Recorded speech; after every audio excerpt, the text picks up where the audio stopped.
side to side. Ooh, the way I'm sipping this Patron got me deep off in my cup. Man, hold up and watching how she moving. Ooh, I hope I don't fall in love. I'm thinking, baby, what's up with it? The way she move her body make that booty swing. It make me wanna take her home to say my name and do it again, baby. So let's have some fun. You ain't free, baby. I'm tryna make ya face down, tune it up, smack it, pulling hair. Our phones ringing off the hook, and I'm still in there. My baby tripping, so I call my little piece and I'm stepping out. Ooh, I love the way she do that one thing for me, baby. What that's about? She make that booty swing from left to right. My baby tripping, so I call my little.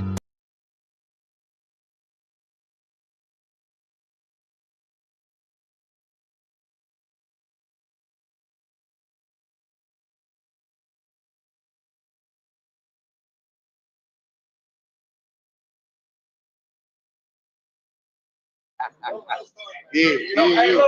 Hey, you know we played that. Hey, no, he was on the field. He was that. With a beard, though. with a beard. Hey, they used to. Hey, my mama used to come. Hey, hold on. Tell it again, bud. Tell them about this nigga. Hey, Tell them about this nigga. We happy to be home. the camera going around kicking people.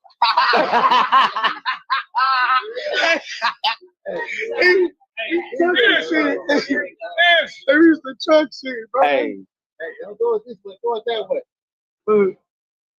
hey. There you go. Now they call it. What's this? What is? Nah, hey, I was on time, man. Nah, I was like, hey, he was auxiliary class. That's crazy. That's crazy. Nah, it's all good. I was on time, baby. I was on time. He said twice to kick me out. Nah. Look, I had an early birthday. I had an early birthday. But you know exactly what he said was gonna be going on the test. Like the coach would be like, "He too old," but everybody else think like, "Oh, he go to school." Right to school with us. He can.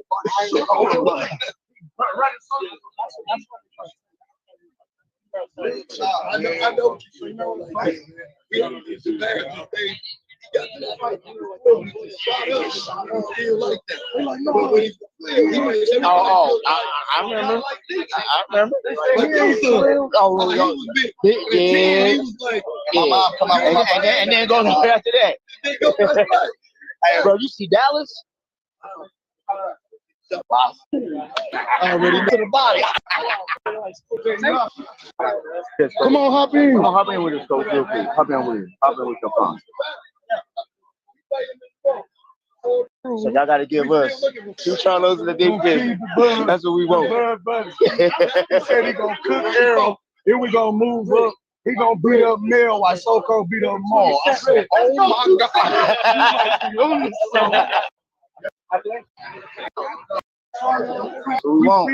We feeding the bud fans. 2 Charlos and a big fish. That's what we feeding at the cookout. 2 Charlos and a big fish.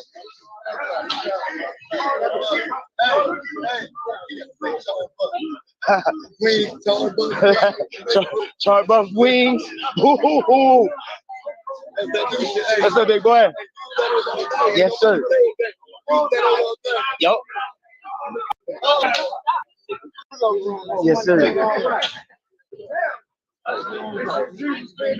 The message is that Jesus paid the price of 2 fish If I lost, we feeding them with the 2 Charlos and the big fish. Yeah. Look. That's how we doing that. Let's go.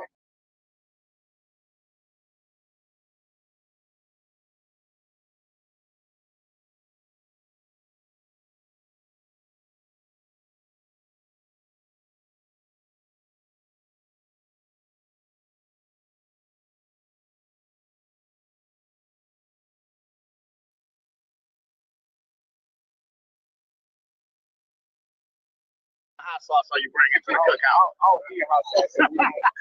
We gonna dry rub. Dry rub. Dry rub, no hot sauce, baby. Yeah, you heard it here first. We don't eat hot sauce. But for the fish fry, what kind of hot sauce are you bringing to the cookout? I don't eat hot sauce. We gonna dry rub.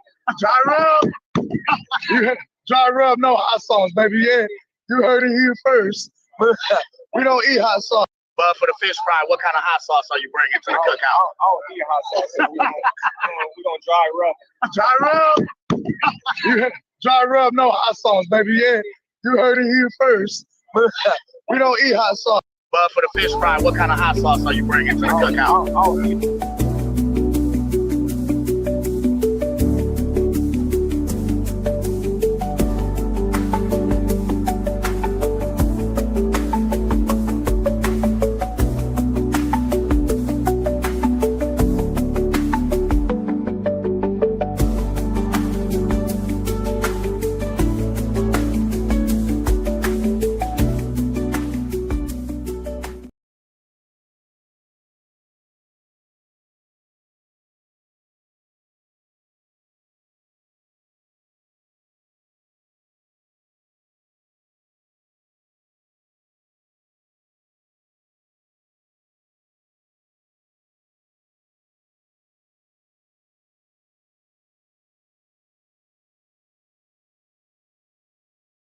It's the apostles and we come to lay of hands. Half step, weave the jab, uppercut, pick up your mans. It's Pastor Gucci Cam, Sugar J the wise man. We bring them to the light, make these haters understand. North side is why I stand. Nebraska, that's the land. We cancels out the jab from a southpaw stance. We beat the competition, knock it out with either hand. And we drop the link, so come and kick it with your fam. And we drop receipts, so keep your sources on hand. If you can't confirm that this facts, you spread propaganda. Make sure you hit the like when you subscribe to the channel. One love to the playback gang and the panel. It's boxing to you. It's boxing to you. It's boxing to you. It's boxing to you. It's boxing to you. Represent the 402. Being 10, Carver, that's what we do. It's boxing to you. It's boxing to you. It's boxing to you. It's boxing to you. What it do? Represent the 402. 10, Carver, BNB, yeah, that's what we do. What up? Y'all know who it is. It's the Goose to you. Mr. Goose to you.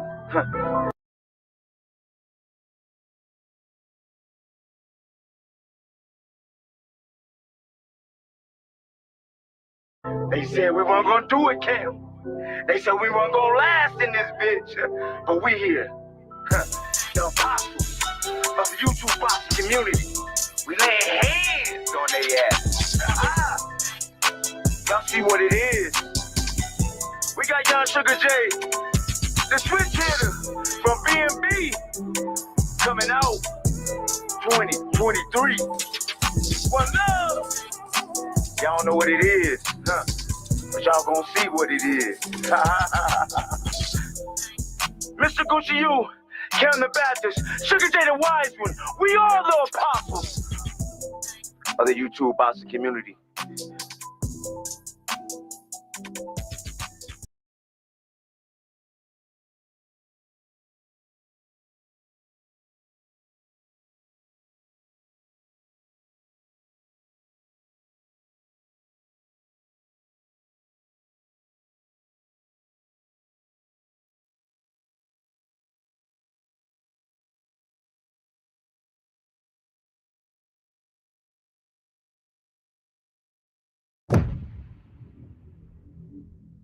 Every fighter knows this moment will come. We just never know when. I've spent my whole life chasing something. Not belts, not money, not headlines, but that feeling, the one you get when the world doubts you, but you keep showing up and you keep proving everyone wrong. Unbelievable performance. This sport gave me everything. I fought for my family. I fought for my city. I fought for the kid I used to be, the one who had nothing but a dream and a pair of gloves. And I did it all my way. It cannot be overstated how sensational Terrence Crawford is. I gave this sport every breath I had, every scar, every triumph. Terrence Bud Crawford is the pound-for-pound king. Every ounce of my heart. The fighting pride of Omaha, Nebraska, USA, and new Ring Magazine, an undisputed super middleweight champion of the world. And I've made peace with what's next.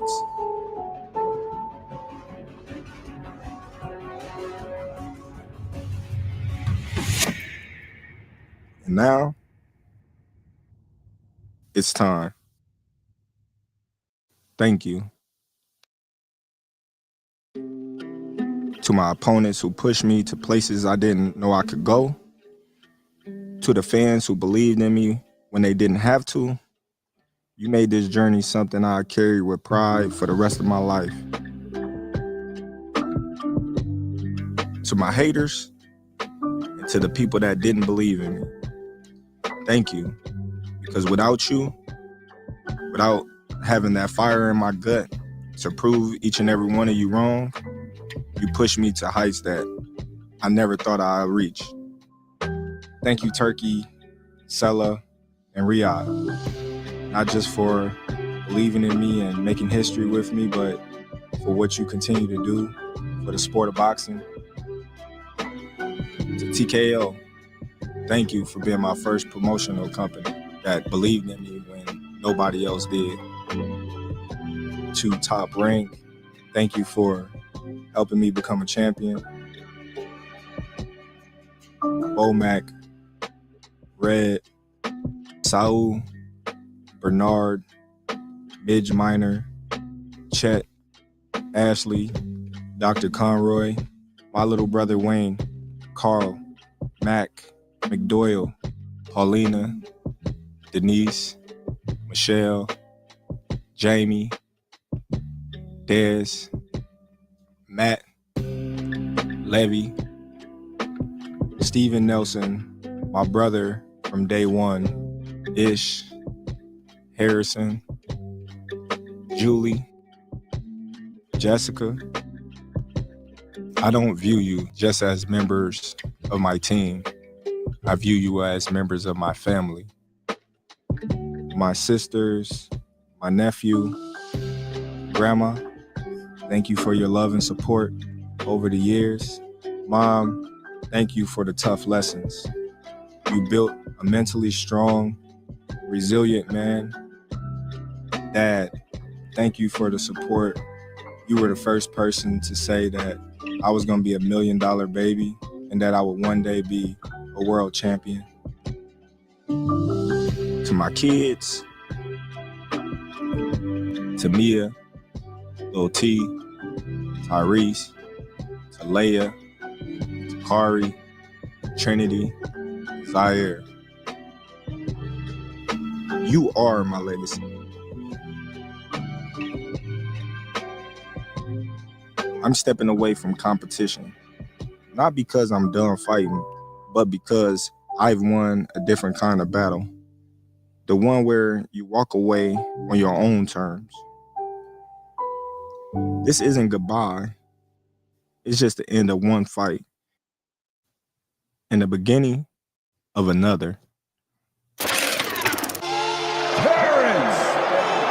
Bud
Mr. Goose to you, Mr. Goosey. I'm sorry, I had technical difficulty. Man, one love to everybody that's here. Where the okay. One love to everybody that's in the building, in the congregation, man. And JKB, I see you. Sir Senior, I see you. Who else did I see? I see the General Big Fish and his mother Jack. Okay, he said he crashing the party. Al Moolah, baby. One love to you, man. Okay, man. Yes, sir. Just a guy for to stand up. Man, Mighty King Boxing, man. I see you. Man, y'all know the GOAT has retired. Um, and I, I just have, how can I put this? We're not going nowhere. I just want to say that because it's been asked, what are we going? We're not going nowhere. We're not going nowhere, man. We're in this. Um, but Bud retiring at the beginning after he fought Canelo. I was one of the ones who want to see him do 4-time undisputed, set the bar high. But uh, when he said he was going to retire, man, and made that announcement, it was much love because what next can he do? Everybody talking about he can get the money, but for who? What payday? What? I mean, fight Canelo again and what? Knock him out? This it's the satisfaction for the fans. We're not thinking about his family. We're not thinking about how much he took from it. You know what I'm saying? Now he got time to enjoy family, enjoy his endeavors, his fruits and labors of being a boxer. Excuse me. Matter of fact, before I really get to cooking, man, I need to get a couple more people in here. But before I really get to cooking, because a party crasher said at one point in time, uh, a certain party crasher in the chat told us that he was not a businessman, and I didn't even think you was gonna be. I didn't think you was gonna be this early, friend. So this is what I'm gonna show y'all. Let me take a little time because then we're gonna come in as the apostles and cook. But I want to show y'all why. Why I don't think everybody covered this. I don't think everybody really covered this. Let's look at something real quick. Let's go here, Gooch. Pull it up.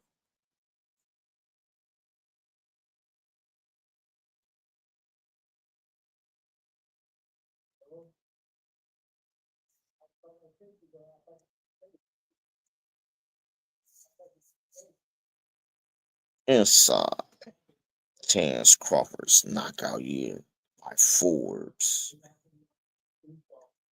Taking any more land.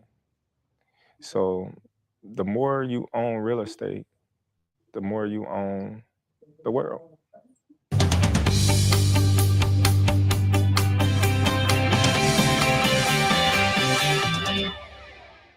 Terrence Bud Crawford, thanks for being here with us today. Appreciate it.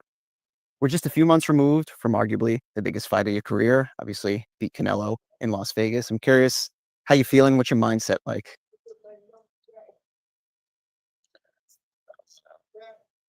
I don't own the rights. I don't own the rights to this content. So this is for educational purposes only. I just want to show the congregation and the haters why this man is the businessman now. On Forbes, y'all. They said he wasn't known, y'all. I can go back and show y'all how he's known, y'all. But let's just check this out.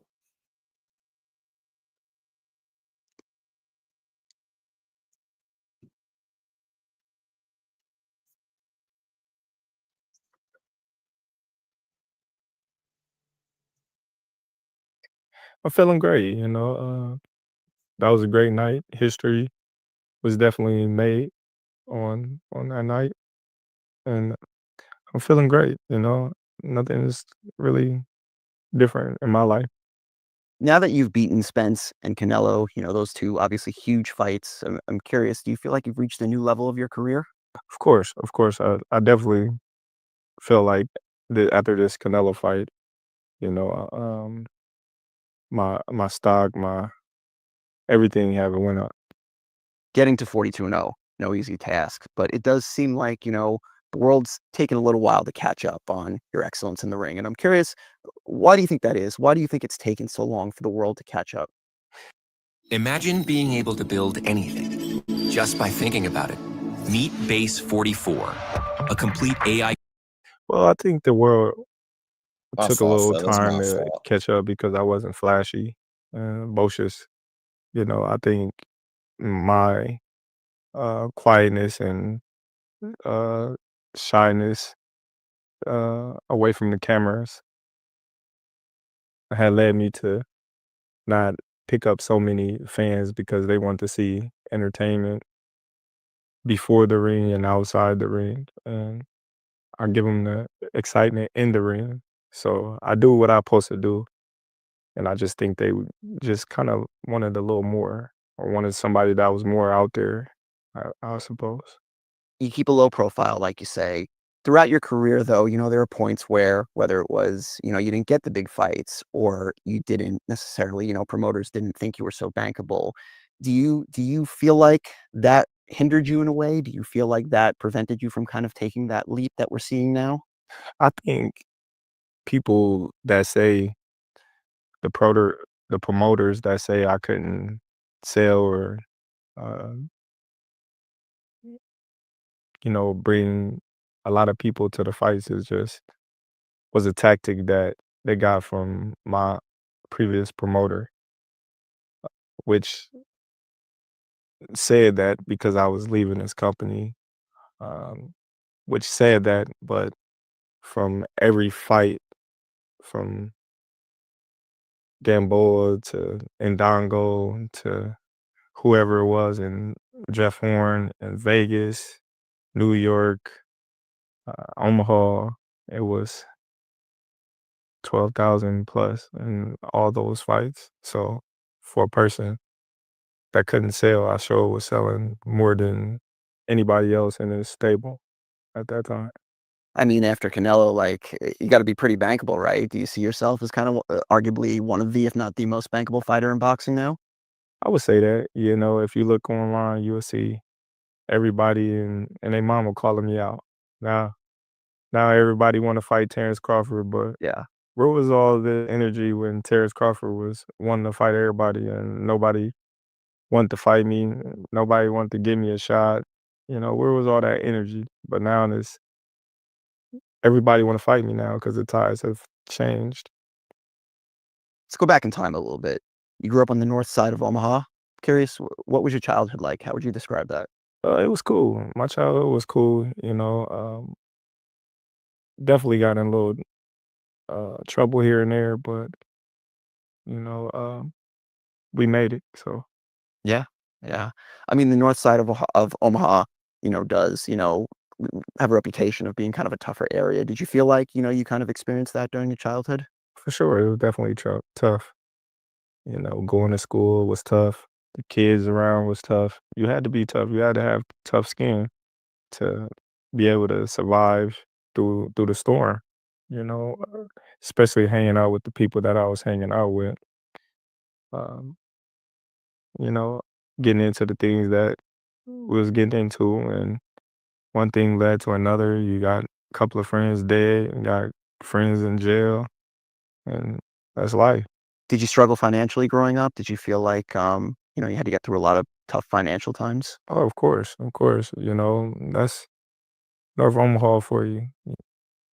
This is a community that's basically ran on poverty, and Section 8 and welfare, things like that. So you see a lot of kids, that don't have as much as the next kid, and that becomes a problem because now those fortunate kids is well, more fortunate kids is making fun of the less fortunate kids, and that becomes a a problem, and now you got kids fighting and kids shooting, kids doing the things that, you know, is crazy to do. And What was your relationship with your parents like? Especially considering like where you've gotten today. I'm sure, they had to make a lot of sacrifices along the way. well, my mom was my best friend, but my mom was so tough on me. She was so tough on me. Like she built tough skin within me. And my dad, he was in the military, and he was gone, but he was always supportive. He was always, telling me I'm gonna be world champion. I'm gonna make it. And my mama be the one like he ain't gonna be shit. You know what I mean? But given my mom, she knew how to get to me. She knew that I had the heart of a lion, that anything she told me I couldn't do, I was gonna try to prove her wrong because I always wanted that validation from her. So it was a great tactic. Guys still close today? Yeah, I see her every day. That's great. Who had the bright idea to put boxing gloves in your hands? The worst freaking state to live in right now is South Carolina, and nobody's talking about it. My mom went home one day and told her that this guy was trying to talk to me. He was in a van and he was talking about boxing, and I ran home and I'm telling my mom, and as I'm telling her the story, he knocking on my door, and he comes in and my whole family greets him. And I'm like, this the dude I'm telling y'all about. And they like, oh, Carl, your dad, your uncle, them used to box for him. And I was just like, oh, okay, okay. So he wasn't lying when he was talking about boxing. And then so he asked me, did I want to box? And my mom looked at me and she said, do you? I said, I'll try it. And that's how I started boxing. The rest is history. Yeah. When did you know you were better than everyone else? When did you really start to feel like you were standing out?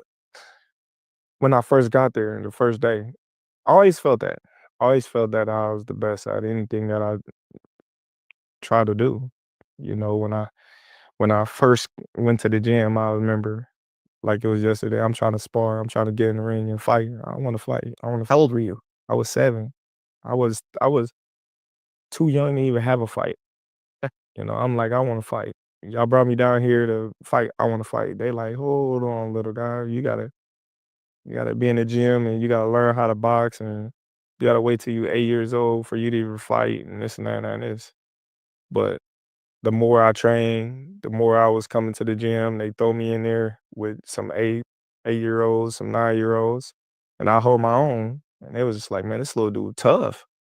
So when I got a little older, it just me progressing and getting better and better. What do you think your breakthrough moment was? I think my breakthrough in the amateurs or pro. Well, both. Let's start with amateurs. I think my amateur breakthrough was when I came back to the gym in 2002.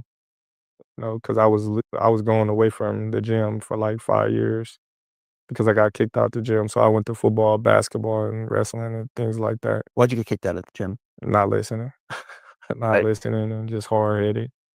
So when I came back older, more mature, um, with my mindset that I'm gonna do something different this time than I did the last times because I got kicked out twice. How old were you at this point? I was probably like 8, 9.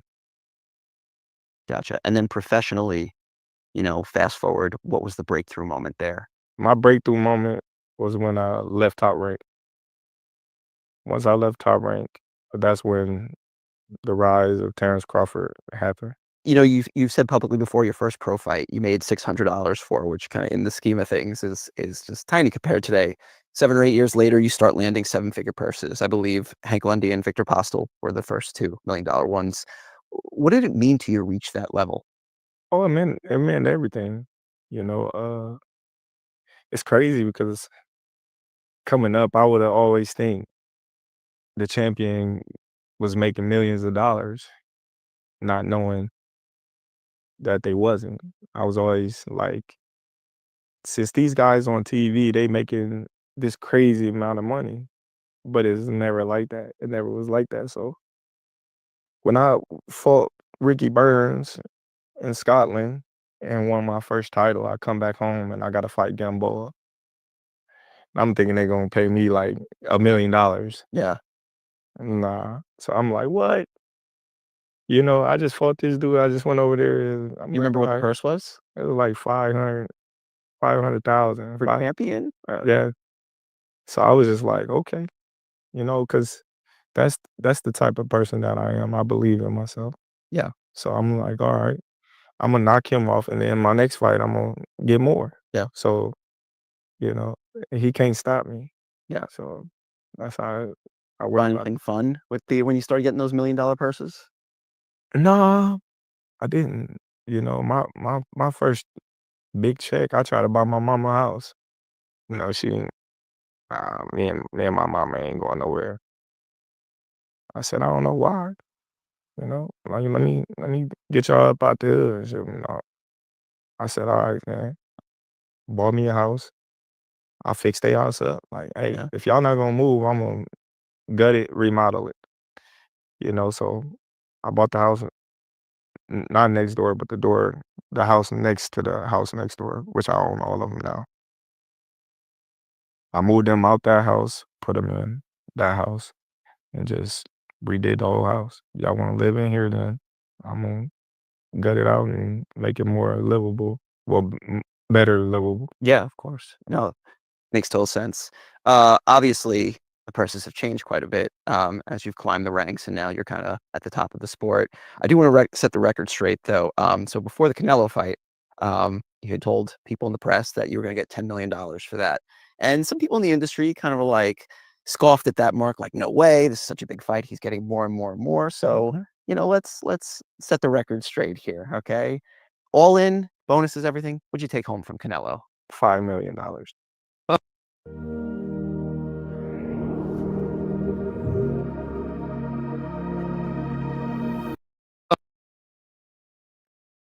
All right.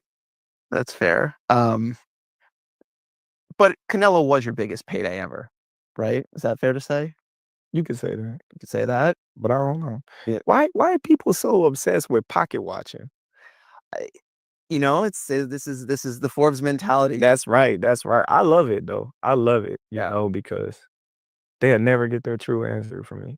Of course, there's only a few people who know, right? Right. So, Spence too, though, like competing for a purse of that size, was that eye-opening? I mean, reports again, like Definitely. sure you won't tell me reports had it out there as 25 million, but to get to that level, like, is that just eye-opening when you think about where you were? For sure. Especially, given what I was making prior to that, so it was definitely an eye opener. I'm my own boss. I don't gotta pay nobody. I'm banking on myself and doing it my way. And everything about it was, different. Let's talk about what you're doing with all this money. Obviously, you've kind of become pretty active as an investor. I'm curious, where did you pick up financial literacy? How did you learn what to do with your money?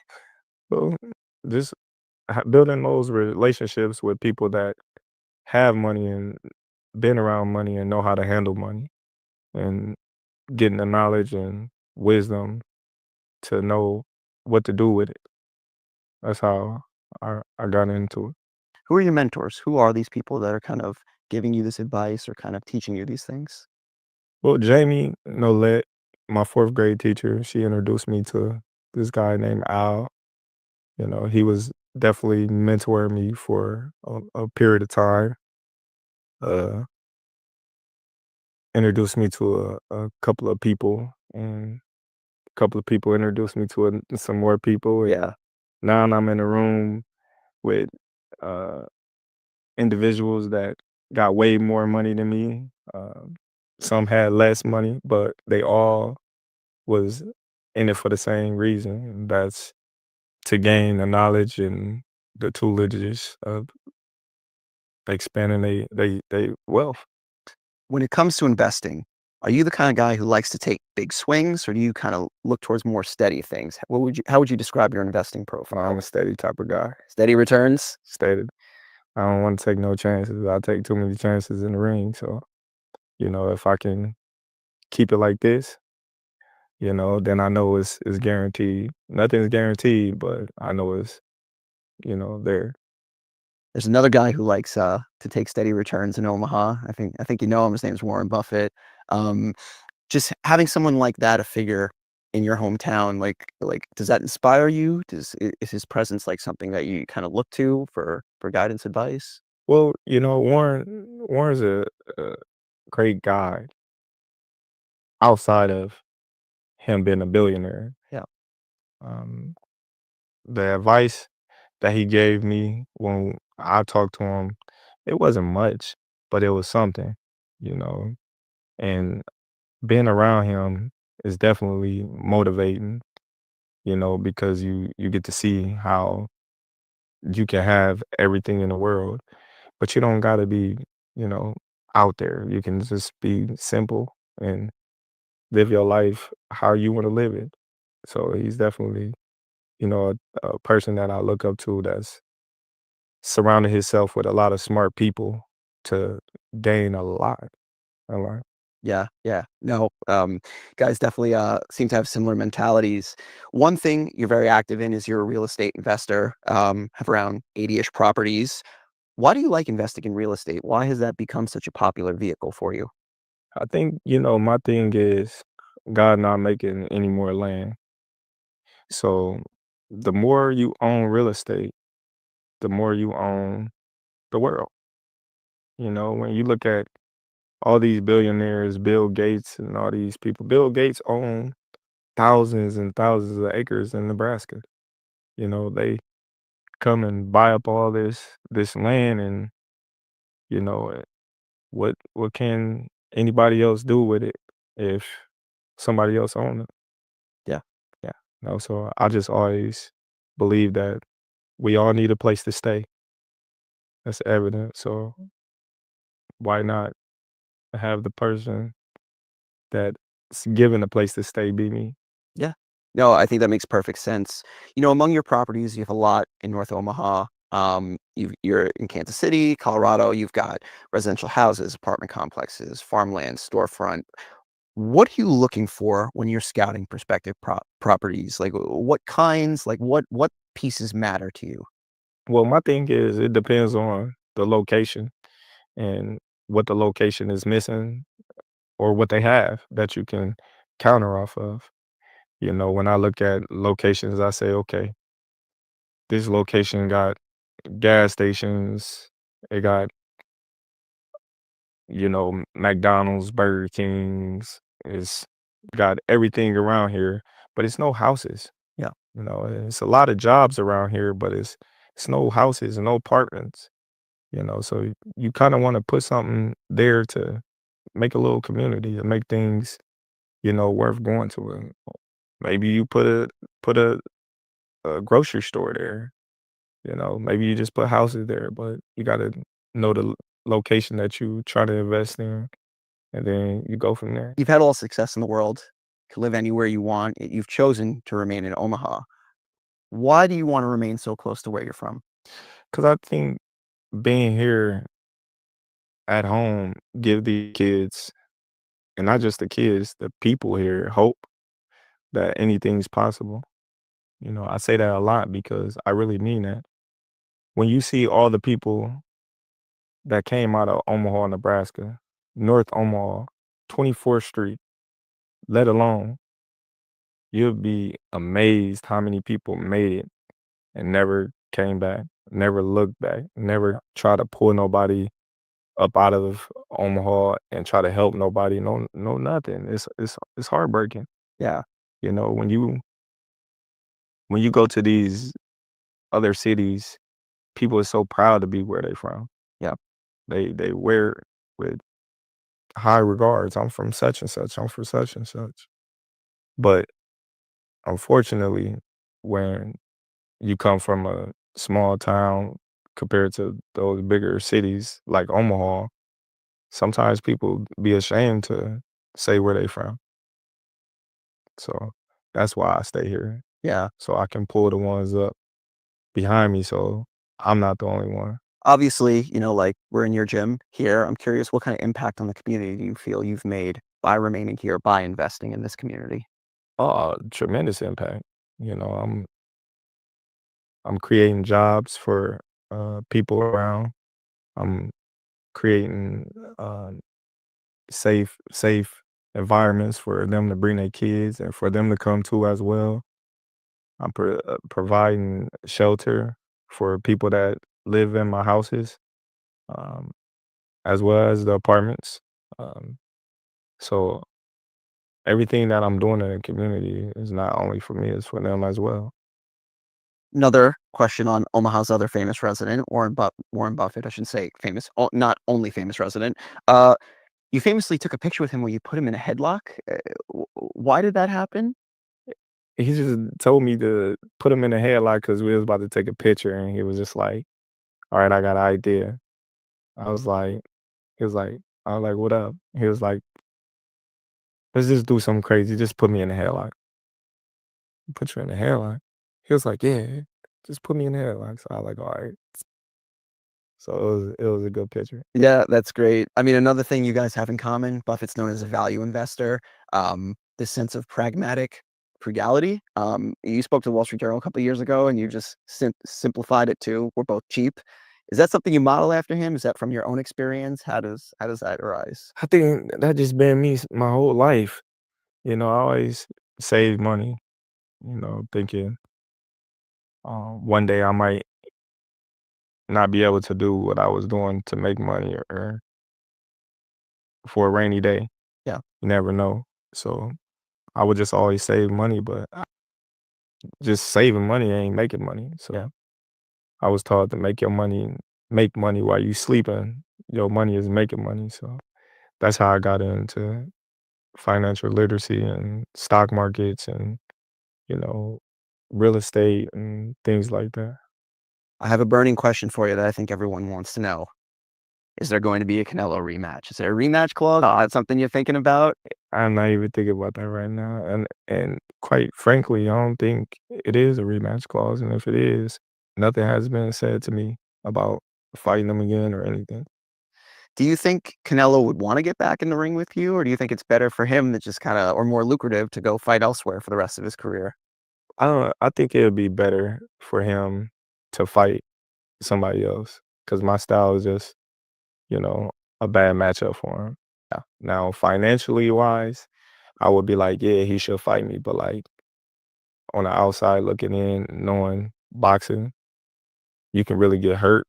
So I would just tell him like, if you're gonna continue to fight, don't don't get in the ring with Yeah, a guy like me. yeah. There's a popular adage in sports that kinda gets reused over again. It's kinda cliché, "Father Time is undefeated." You're 38 years old. We see a lot of athletes now go into the late 30s and 40s and produce at a high level. How much longer do you wanna do this? I don't know. No clue yet? Did beating Canelo make you think about those next steps in any way, or Before Canelo, I was thinking about a lot, and I'm still thinking about it a lot. I just haven't made my final decision. Yeah. But once I make it, I'm gonna make it, and I'm gonna make it here soon. How important would it be to you to retire undefeated, like greats like Floyd Mayweather, Rocky Marciano? Like, what would that mean to you? It means a lot to be able to sit there amongst a few athletes, that came out of the sport of boxing and say, I never lost. Yeah. It's not an easy task to do. So to be able to walk next to those individuals is a blessing in its own right. Did you ever dream of fighting someone like Mayweather or Pacquiao, greats who overlap? Pacquiao, yeah, I was supposed to fight Pacquiao for years. I think they was just dangling that carrot over my head, but Mayweather, nah, never. Disappointed the Pacquiao thing never came through, or Definitely was disappointed. Definitely was disappointed given the fights that he had over me and the fighters that they allow him to fight instead of me. Yeah, definitely disappointed. when you do eventually reach that point where you're hanging up the boxing gloves, what kind of goals do you have for the rest of your life? What business goals? What do you want to accomplish outside the ring once you are done with that moment in your life? I think I want to, dive in real estate heavier. I think, I can make some big moves in Omaha and around the country in real estate. As long as I do it right and everything will be good. The last thing I want to ask you, what do you want your legacy to be? I think when you talk about Terrence Crawford, you're going to talk about how great of a father he is. You're going to talk about how great of a boxer he was. You're going to say how humble he was. You're going to say how caring he was, what he did for the community, what he did for people that he didn't know. There's going to be a lot of things that they're going to say about Terrence Crawford, and it's all going to be true. Some might not, but most of it is going to be true if we've been honest about who Terrence Crawford really is. And that's that. I'm gonna let my actions with my children speak for me.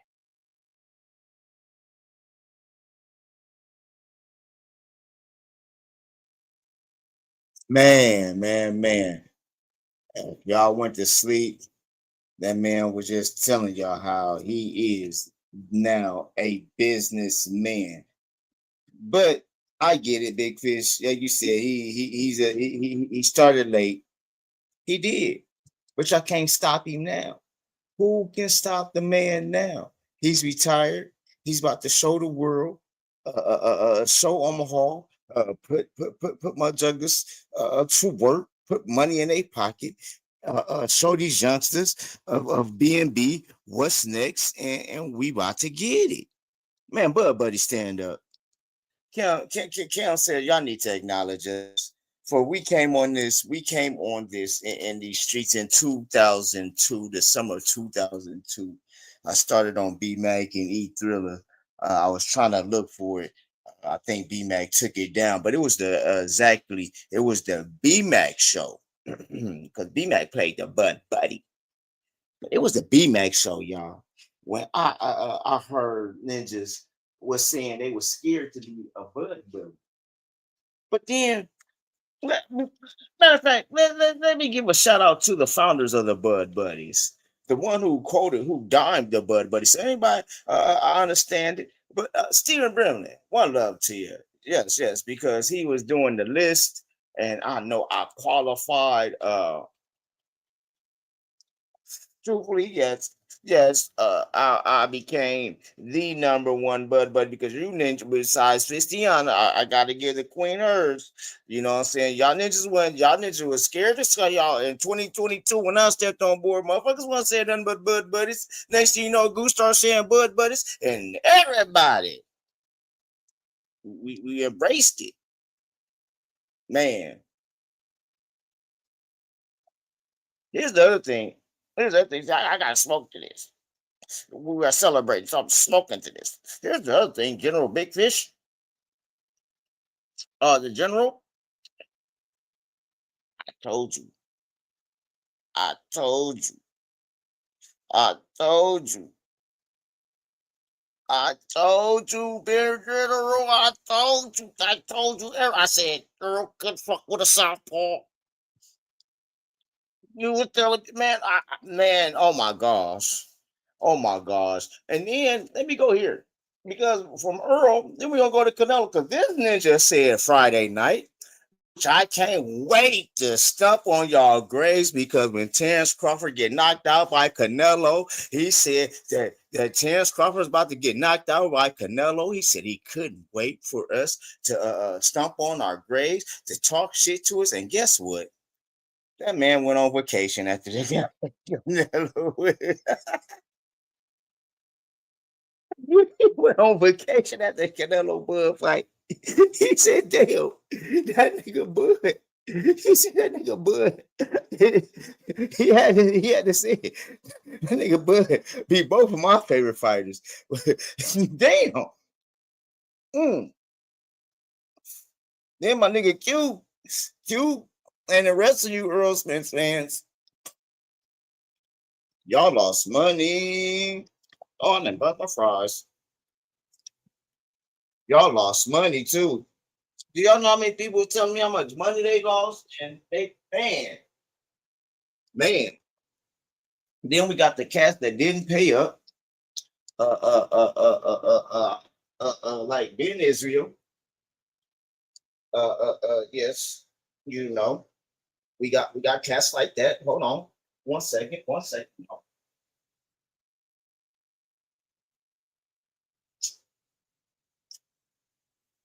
And me personally, I think, ooh, I almost made my computer fall. One second. I do apologize. I was in the middle of something and I had to go live. I had to keep it going. Um, let's go here. We was when I started this channel, I really, really went out my way to go bring a young cat in. I hope he gets to come on because it's a celebration right now because he was the first. Oh, I was trying to, man, I got so much footage to where I'm gonna do a what's your name on this. But Cam, I got it, Cam. I'm in the middle of something, so I'm gonna bring it up in the middle in a hot second. But Cam was the first to tell us. Cam was the first to tell us about Showtime going leaving boxing alone. Cam, that's when he became the Baptist. Cam was the first to tell us, y'all, that PBC was in trouble. Cam was the first to tell us, acknowledge him. I don't care what anybody say, acknowledge him because my bro was the first to say, and I got receipts. We got receipts. Is Boxing U was the first to say a lot of shit like what the major players weren't saying, and we were saying it before time. We was waiting for the announcement of Showtime. And yet and still in 3 years' time, where's PBC? Where's Earl Spence? Where's Jamel and Jamal Charlo? Where is these guys? Only person we really seeing coming out of PBC that's making some noise is the Mexican monster, David Benavidez. I gotta say this. Let me say this.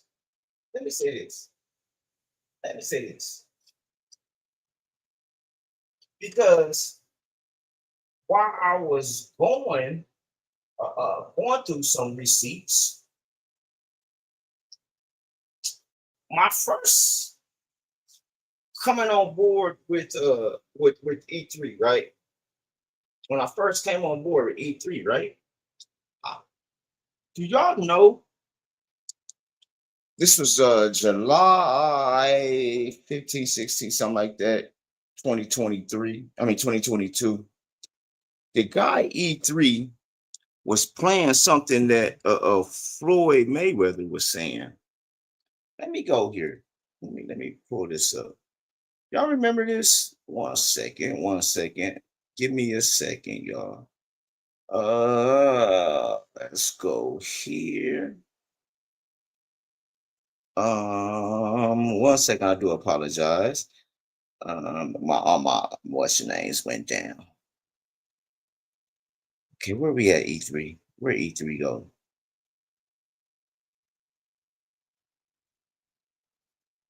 Where did E3 go?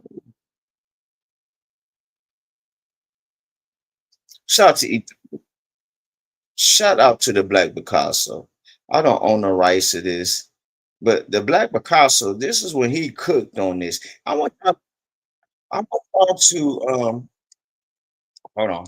Let me do this right. I want you guys to listen to something because after listening to this, I was looking for certain things, but after looking at this, listen to what Floyd Mayweather was talking about 3 years ago. Shout out to E3 and the Black Picasso. Go like and subscribe to Yell I Said It podcast. 1 second. Okay, here we go. 1 second. Check this out. Listen to this. E3 is going to do this. But I need y'all to listen to this for 1 second. Just listen to some of this.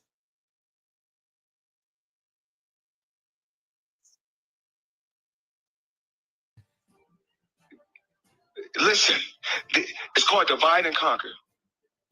At first, they talk bad about Tank when he didn't make weight, remember who had his back and went to war for him? That was me. Yep. Okay. Remember, this guy ain't really made like that. Guess what? He kept winning titles. The more successful he became, then it's like, okay, we want you to beef with Floyd. We don't want you to like Floyd no more. At first, they didn't pay attention to him. They didn't care. He came from out the blue and blew up. Mm-hmm. They didn't even care. But once he blew up, he growing and growing and growing. All right, we want you to not like Floyd. Floyd. The media didn't make Tank tweet all that bullshit that he just tweeted a couple of weeks ago, you know, talking about you don't want to see him shine. He's under somebody that don't want to see him win. And, you know, that's why they got me fighting this bum. My contract is up. I'm leaving Mayweather Promotions. The media didn't make him say that. Tank said that himself, unless this goes back to a live stream that I did about a month ago prior to the Rolly Romero fight versus Gervonta Tank Davis. I said Tank was full of shit. I knew Tank wasn't going anywhere because Tank, to me, just out on the outside looking in, Tank appears to be super comfortable with taking these cherry picks and, you know, fighting for regular belts and, you know, going on pay-per-view and selling 150,000 to 250,000. He's perfectly okay with that. Tank competition doesn't drive Gervonta Tank Davis from what I can see. Now, if anybody disagree with your boy E Thriller, aka the Black Picasso in the chat in the Wolfpack, feel free to come on whenever I drop the link in the chat. But from my personal opinion, this is my opinion. I'm not God. I'm not always right. But I just feel like Tank is okay with being moved the way that Floyd Money Mayweather and Leonard Ellerbe has been moving him thus far. But Floyd, you are the master manipulator. I see what you're trying to do, my nigga, but I'm not letting you go to the Pro Bowl because everybody knows I'm an honorary Flomo. I'm willing to admit that I love me some Floyd Money Mayweather, the boxer. But as a promoter, I'm not rocking with nothing Floyd has been doing with goddamn Gervonta Tank Davis because I believe in Tank. I believe in his skills. I believe he has the power. I believe he has good enough defense, good enough footwork to get in and mix it up with the Lomachinkos, to get in there and mix it up with the Devin Haney, who just became undisputed, to get in there and mix it up with Shakur Stevenson, who is my personal favorite young fighter, who just announced that he's moving up to 135, just FYI. You know, so that's another big mega bout. But it seems like the only person that Floyd Mayweather is willing to allow Gervonta Tank Davis fight at the present moment, in my honest opinion, is Ryan Kardashian. Oops, I meant Garcia with his punk ass. And we all know why. We all know why, because Ryan Kardashian is the sorriest nigga out of the bunch. Let's keep it a buck. But let's finish rolling this clip. He like, there go Floyd again. He winning again in life. He got a fighter that's killing the game. He winning again in life. If I seen the most, I'm one of the most successful entertainers and athletes ever. If I seen him, if I was a fighter that was in boxing, you know what I'd do? I'm not going to sit around and be like, oh man, oh fuck him. I'm like, oh man, fuck him. I don't care nothing about that. No, fuck that. Floyd, you tell me the blueprint. Right? Show me how to do it so I can learn. Yep. Oh, but guess what? The proof is in the pudding. When it's the truth, it's the truth. Watch this, y'all. All right. Oh, Floyd a hater. Floyd a hater. Yeah, I'm a hater because I won't give y'all no interview. But y'all were the same motherfucker that wrote about me and talked bad about me. And then, like I told you what they're going to say. I don't necessarily think, Floyd, that a lot of people on YouTube and, you know, all these boxing pundits and people on Twitter and Facebook groups and YouTube groups and IG groups and shit like that talk about boxing on a day-to-day basis. I don't think people call you a hater because, you know, you don't give them any interviews. I think people call you a hater because, for one, you make every goddamn thing about yourself. Two, you don't really promote Tank the way that you should promote Tank. And three, you're not giving us the fights that we want to see Gervonta Tank Davis in. I mean, that is constructive criticism. That is fair. I can't get mad at nobody saying, you know what, E Thriller, aka the Black Picasso, your boy Floyd, he was the man in the ring, but outside of the ring, as far as being a promoter, based upon this point that he has brought Gervonta Tank Davis to, he stinks. The nigga stinks. I mean, it is what it is. I'm not happy about none of these fights because at the end of the motherfucking day, y'all, let's be honest. How much better is Gervonta Tank Davis getting?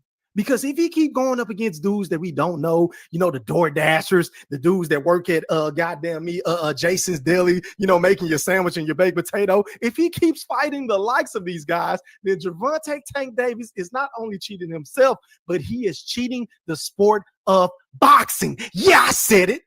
And I feel like the only way for this BS to stop with Floyd Money Mayweather and Gervonta Tank Davis, because to me, this shit is a shit show. This is a sideshow that really has nothing, and I repeat, nothing to do with competition on the highest level or competing, rather, in the sport of boxing. I feel like we just need to stop buying these fights. But not only that, let's take it a step further. Can we stop selling out these events and Mayweather promotions for Gervonta Tank Davis? Because we know he's going to knock out the dudes because he ain't going up against nobody anyway. And for the record, for anybody in the playback that may be stumbling upon my channel for the first time, I am a Gervonta Tank Davis fan. I'm just an honest ass nigga. I'm just going to shoot it to you straight. I'm not going to sugarcoat shit just because I like you or if I dislike you. I have to call a spade a spade. I pride myself on this shit. That's what makes me different than everybody else on YouTube, in my personal opinion. I know how to be fair, objective, and unbiased. Now, back to what I was saying.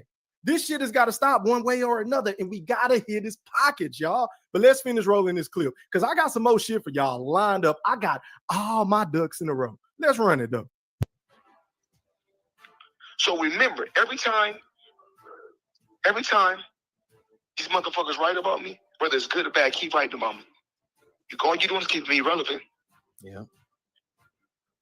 I'm still the most talked about motherfucker in boxing, and I don't even fight no more. All I do is rob the bank, and they're gonna continue to pay me. They're gonna continue to pay me. They still paying you now. Crazy numbers. I got three more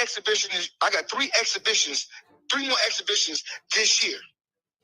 Damn. Could be one fight in 2 exhibitions. But guess what?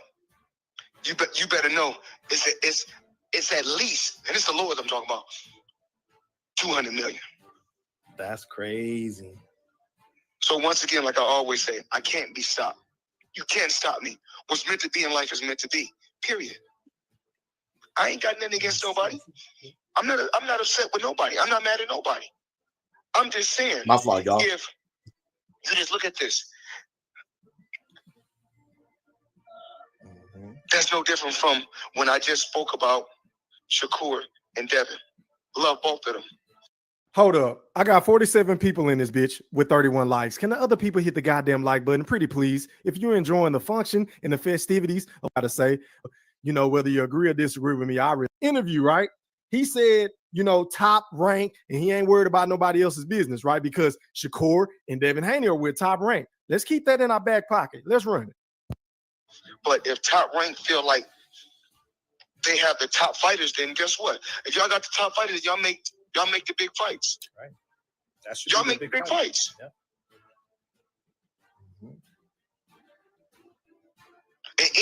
And Shakur know my line is open. He can call me anytime.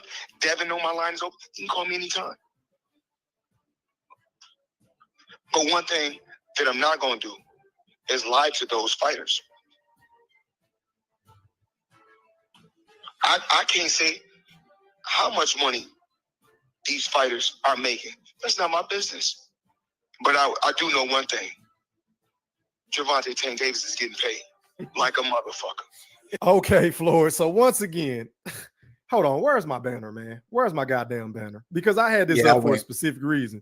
I went too far back. Floyd Money Mayweather is a walking contradiction, y'all. He's a flaming hypocrite because he just said, hey, that's top ranked business. I can't tell them what to do. I don't know what's each other. Don't worry other fighting each other.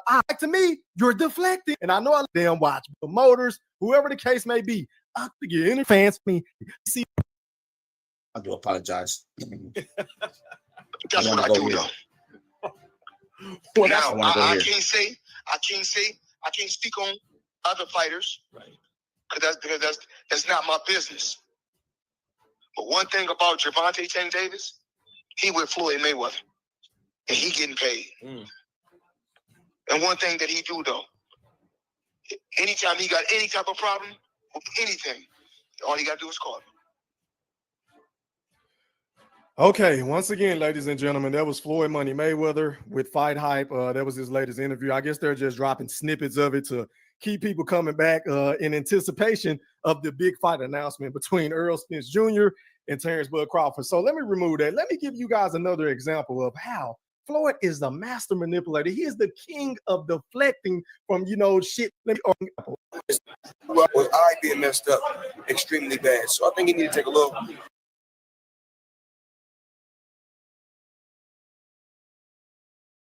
Y'all know what I messed up. I went too far.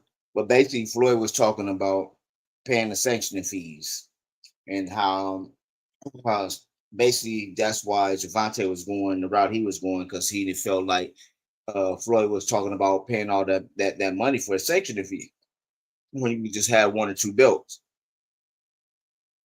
So, long story short, I was just gonna play that, but bump it. I went too far. I was eating in the midst of all this. Now it's time to party. It's time to roll me another blunt up. Trying to go get some things in it. Now, when I came on the scene, let me go here. When I came on the scene, I was telling people, me and Kim, like I said, Kim came on the scene as like niggas was like, where you get him from, Gooch? If y'all remember, let me go here. Kim was the first one to tell us about how Showtime was about to go belly up. Kim was telling us. So I had went and waited basically for that time to happen. In fact, hold on 1 second, you guys. Let me go here. Because how I'm gonna do this is I'm just gonna show y'all receipts. How we was ahead of the game, I feel. 1 second. Let's go here. Let's go here. Let's go here. Let's go here. I'm gonna play with some stuff for a minute. I said I want to show you guys. Let's go. Give me a hot second. Let me go all the way down. Yeah, I got some content, y'all. And y'all, oh my gosh, I hate when I do that. And what's so funny about some of this shit is like we do shit for hours, y'all. Let's see. You know what? Let's go here. Let's show this real quick. Yeah, think of the mouth. That's the champ right there. That's when Big J asked for his gold gloves. By unanimous decision? Yes, is that what they said? Yes, sir. I'm proud of you, son. Thank you, man. I love you, son. You killed that. Look at you. Look at that. Put that yeah, that's right, son. You put that work in. You put that. You did. Yeah, one love to Big J. Let me go back here though. I just have to go. I seen that with Big J. I been showing Big J enough. We gonna get it, Big J. I already know what time it is. Let's go here though. Y'all remember this? Why does this? You know what? My computer is jumping over everywhere. It's a touch screen, so I'm just gonna stop touching shit. Okay, 1 second, y'all. I do apologize. You said I was touching and it kept going. Where do we want to go first, Gooch? Like I said, I got videos, and it's just crazy. I like some cats, though, because I was going through E-Thriller shit. I was like, damn, bro. Okay, here we go. We coming up on it. Remember, it was the Dudley Boys. Yo. Okay. Where we at? Where we at? Where was I looking at earlier? Where was it at? Hold on, I'm about to bring it up, Cam.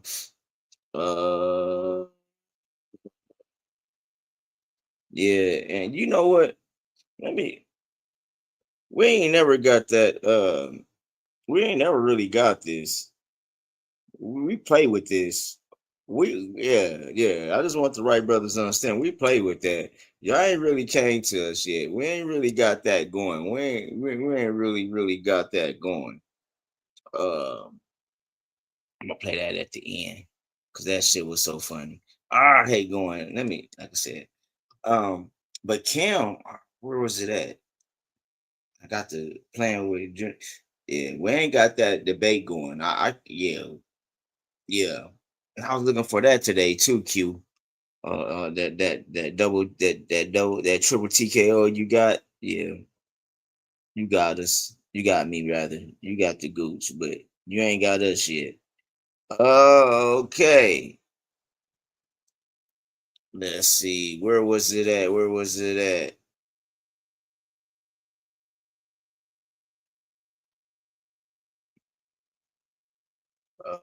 Was it this one, Kim?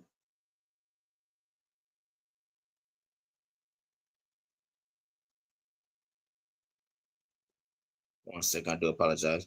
I want to say it was this one. Oh no, this one Virgil. Oh no, that was Virgil ducking. Hold on, That y'all was know how I Virgil get ducking. My down. bad. My bad. It's No. time to do our thing. No. That was Virgil ducking. Never mind. I'm sorry. I do apologize, you guys. I thought that was it. No, that was Virgil ducking. Yeah, I remember that. Yeah, the duck season for Terrence. Where my bud buddies at, man? Oh man, where I was going at was to tell you how acknowledgeable my guy, my co-host. I was hoping he came in by now. I seen he was in the chat. He was just broke it down though. He told y'all, and it was February. I do believe when we came in. Where is it at? Where is it at? Man, I seen it earlier. Yeah, when we told y'all about Showtime, Cam did that. Cam told y'all the upset of PBC was coming. He did. He did. He did. He did. He did. Y'all remember Coach Malachi came to Omaha and he was trying to tell us, and we was telling y'all, yeah, the fight was about to happen. Yeah, I remember all that. Oh, but where was it?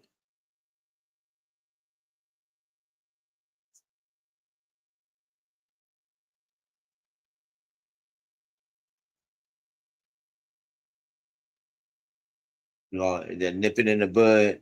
That nip it in the bud. Oh man, okay, y'all.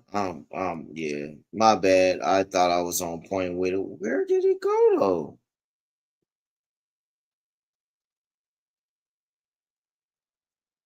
Where did it go when man this ninja was cooking, bro?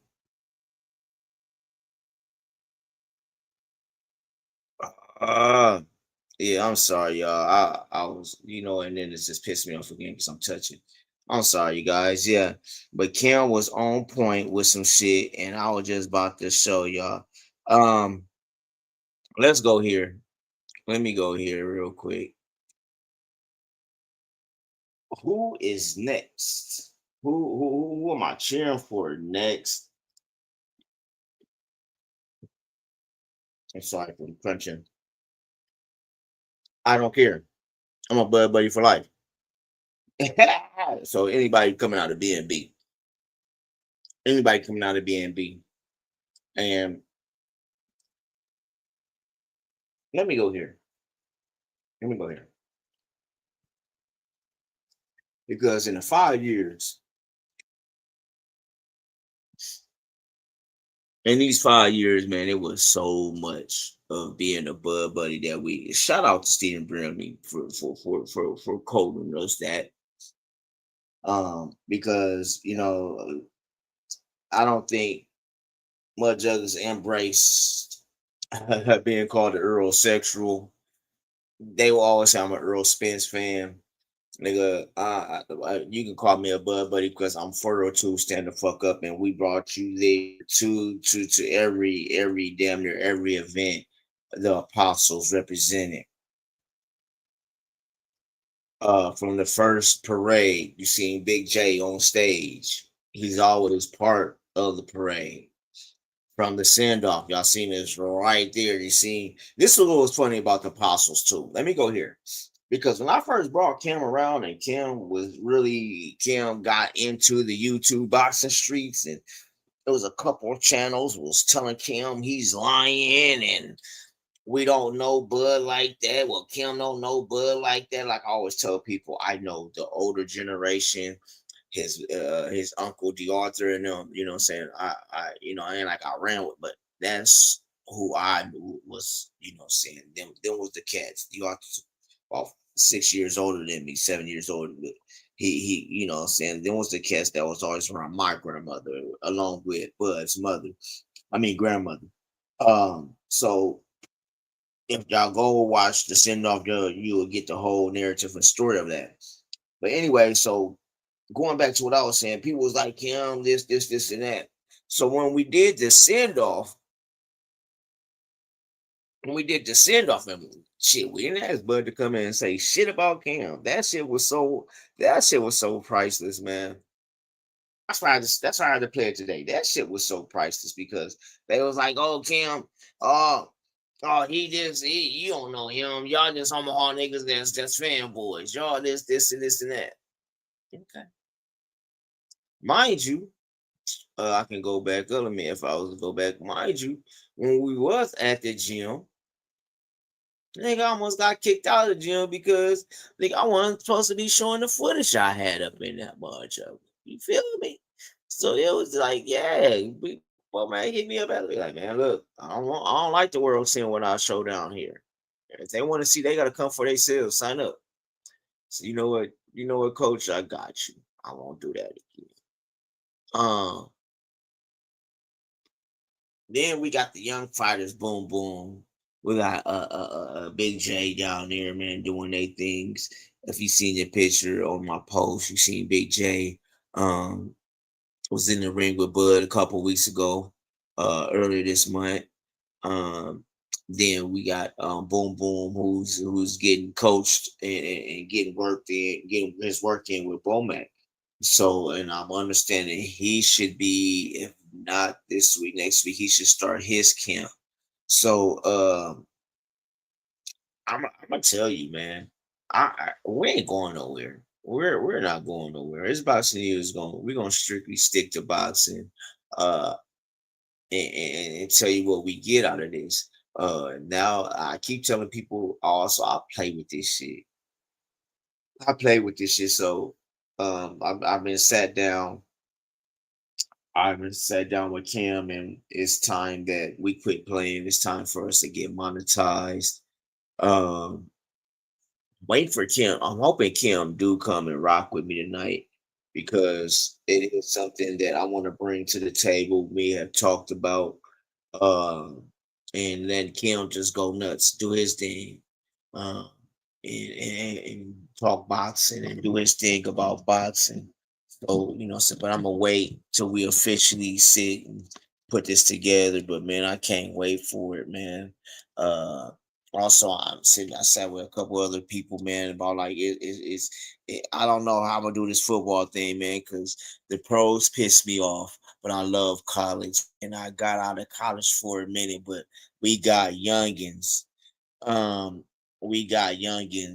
that's coming out about to be a part of the Nebraska program that I gotta sit and really, what I'm saying, push like we push Jay and Boom Boom.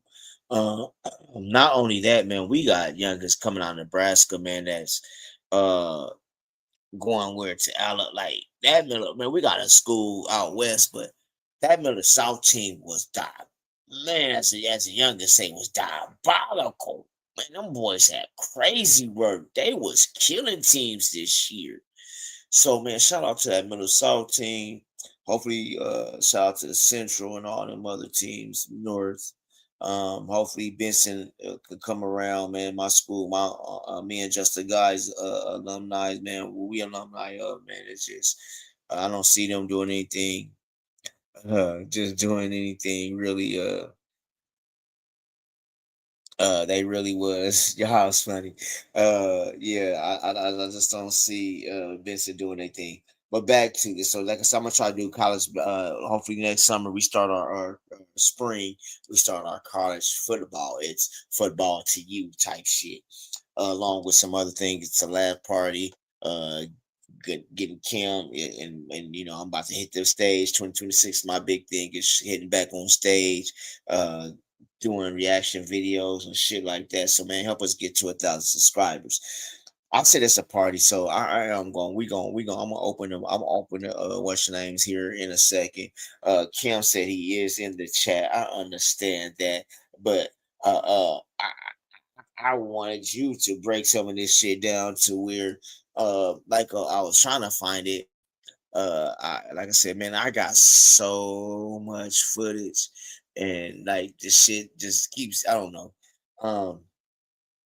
but it was November 2022, December 2022 when you first started telling us. But then I'm like, also, Kim, I'm thinking that was on other chats because we was just rocking everywhere, but we was everywhere telling people, especially you, telling people about how Showtime was about to jump off ship, leave boxing to where boxing is at, and PBC was about to struggle. Here we are in 2025.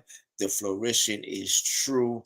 Here we are in 2025. They said Terrence Crawford wasn't this, Terrence Crawford wasn't that. He nipped everything they said in the bud, and the way he did it, like oh my gosh, the way he did it. And I was looking back on our history books. I might bring that back up because when y'all first, it was like in this in the fall, 2022. They said, "Oh, he wasn't this, he wasn't that," even though it was a small cameo. But he got credit for helping out in Creed 3. And okay, there you go. And so they said he wasn't a star then, and so we was like, okay, he nipped in the butt because Cam and Big J was at the premiere in Omaha. Yeah, you know what I'm saying. So it was like, okay, oh, he ain't a star yet. He ain't a star yet. But then, excuse me, I'm about to crunch a little bit. But then, let's start, ladies and gentlemen.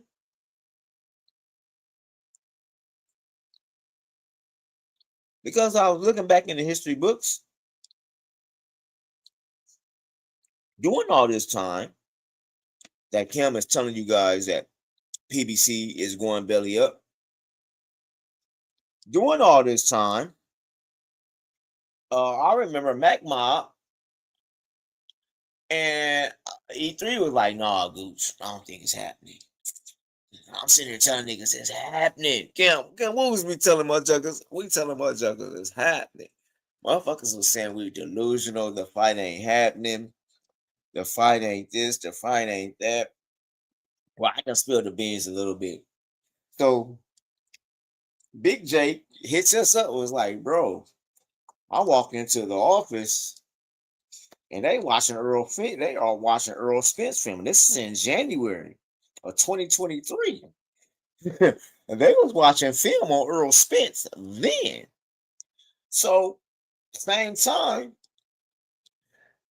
if y'all remember, we can go back in the history books. They had Coach trying to do us the 22 pump fake because Coach was like, well, I talked to Bo Mac. They said it ain't gonna happen, yada. But y'all get like, man, they watching. So we put two and two together instantly. Like, hold on, what y'all watching Earl Spence film for if it ain't gonna be no fight? Then shit really started coming out. Because if y'all remember, I went home for the send off. Well, shout out to a couple of my guys, and if y'all notice, also, like I said, just go into my archives, go to my lives. Me and Kim, I was privileged to be a part of Dark Wars. That's where you caught Bud when we called Bud with the Teofimo question. But Dart Wars is where his family and some of his best friends they played darts on Tuesdays and Wednesdays. So we was privileged to be a part of that.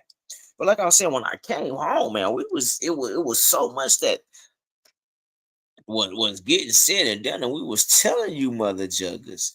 We was like, and everybody was because prior to that, like I said, October, November, we was talking about hedge funds and Warren Buffett and this and that. And then when I heard about the Saudi Arabia, then I heard the story that Bud was over in Saudi Arabia when he was in the water looking for the big fish. It all started making sense. It all started making sense where the 25 million, 50 million was coming from.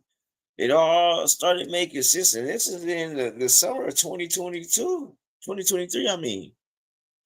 When we really got to hearing things. And it was like, okay, the fight was on. We knew what was going on. When y'all said it wasn't going on, man, we had a ball, man. I enjoyed being I enjoy being a Bud buddy. Like I said, it was the Magma. I was trying to get that footage today because Magma brought up the Bud Buddy. That when you remember he used to play My Buddies theme song for the Bud Buddies. So he had played that, and I was like, okay, because I thought it was on E Thriller, but no, it was on the Magma when I introduced it. Q came in. Could you remember that? And they asked me about something about a Bud Buddy, and Q was like, because the way I embraced it, Q was like, well, damn, okay. Q didn't know what to say. He thought he was gonna clown a nigga. No, bro, I embraced that Bud. Next thing you know, this nigga Q had me Bud Buddy for life. These niggas start making lists behind the Bud Buddies, nigga. I was like, I became man, motherfucker was out doing the gooch then. Motherfucker, man, nigga, because my Bud Buddyism was strong. My Bud Buddyism was so strong. You know what I'm saying? I debated a nigga, and I just knew I was gonna cook this nigga. But anybody remember the great debate? He won that night. But guess who won? Guess who really won out of all of this? Guess who? Hey, I can cheer right now because simple fact of the matter, that nigga did me in. I was high as I'm rolling a blunt now. I'm about to roll a blunt right now. Nigga, I was high as a kite, fam.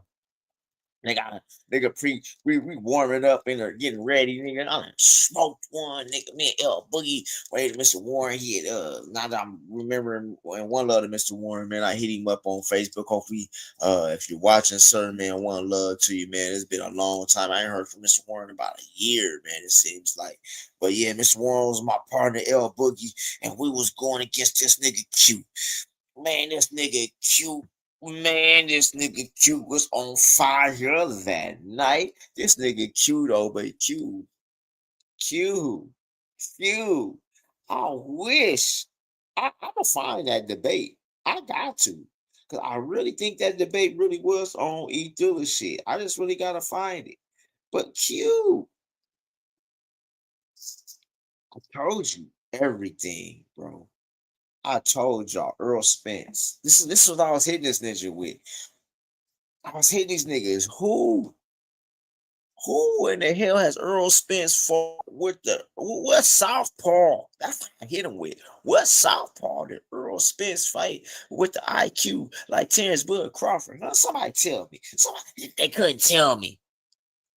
I said he struggles with the southpaw. He only fought 2 or 3 of them in his lifetime. Yeah, I had the list up. He can handle it.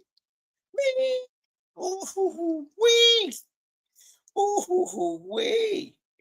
Man, look, check this out. That nigga Q had us on off, man. Q had me like, okay.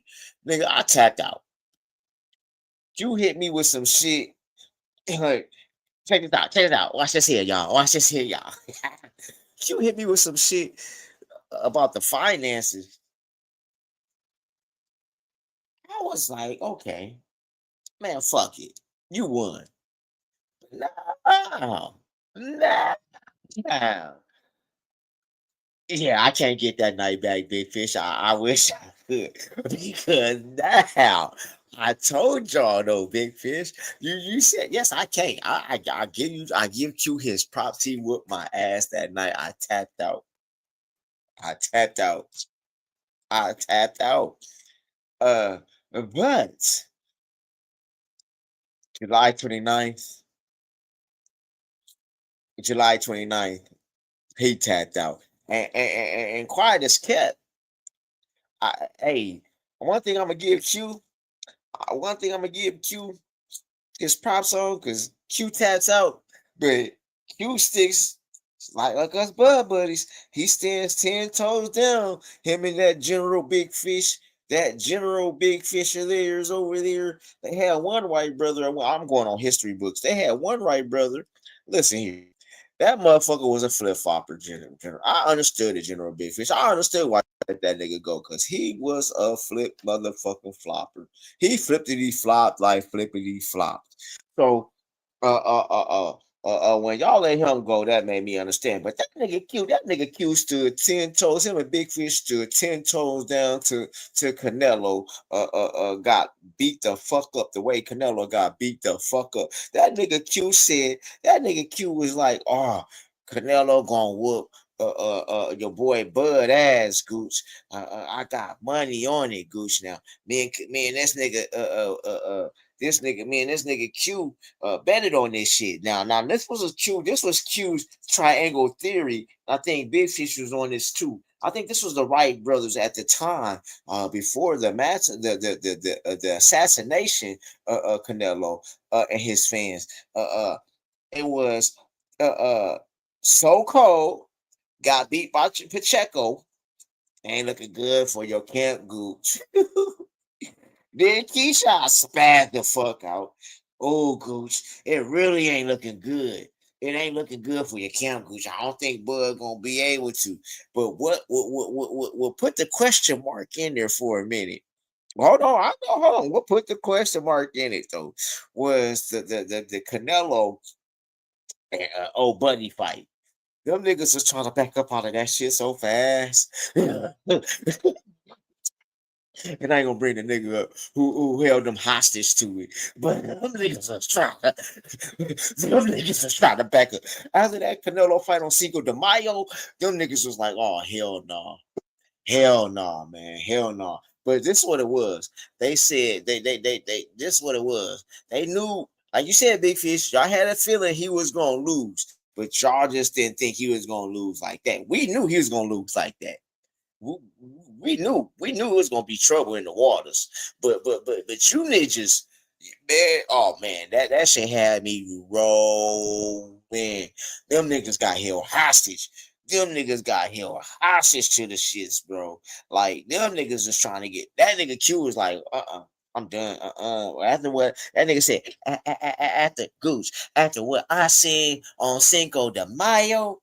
Man, nah, sir. But he got held hostage, and since he got held hostage, he was like, "Fuck it, I'm holding 10 toes down, Gooch. Let's go. Let's put the hundo up." And suffice to say,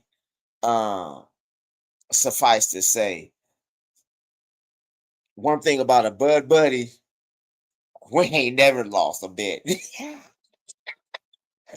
I ain't say about these other cats, but when it came to Terrence Bud Crawford, we ain't never lost a bet. Let it be push-ups, let it be money. Only how we lose a bet is a nigga don't pay. Ben Israel. Other than that, we undefeated like Terrence Bud Crawford. I'm just saying. It's cats at the crib, man. It's cats at the crib right now. Rolling in Corvette ZR. What's the new Corvettes off of Terrence Crawford? Real shit. Motherfucker just bought him one for Christmas. It was like, shit. Thank you, bud.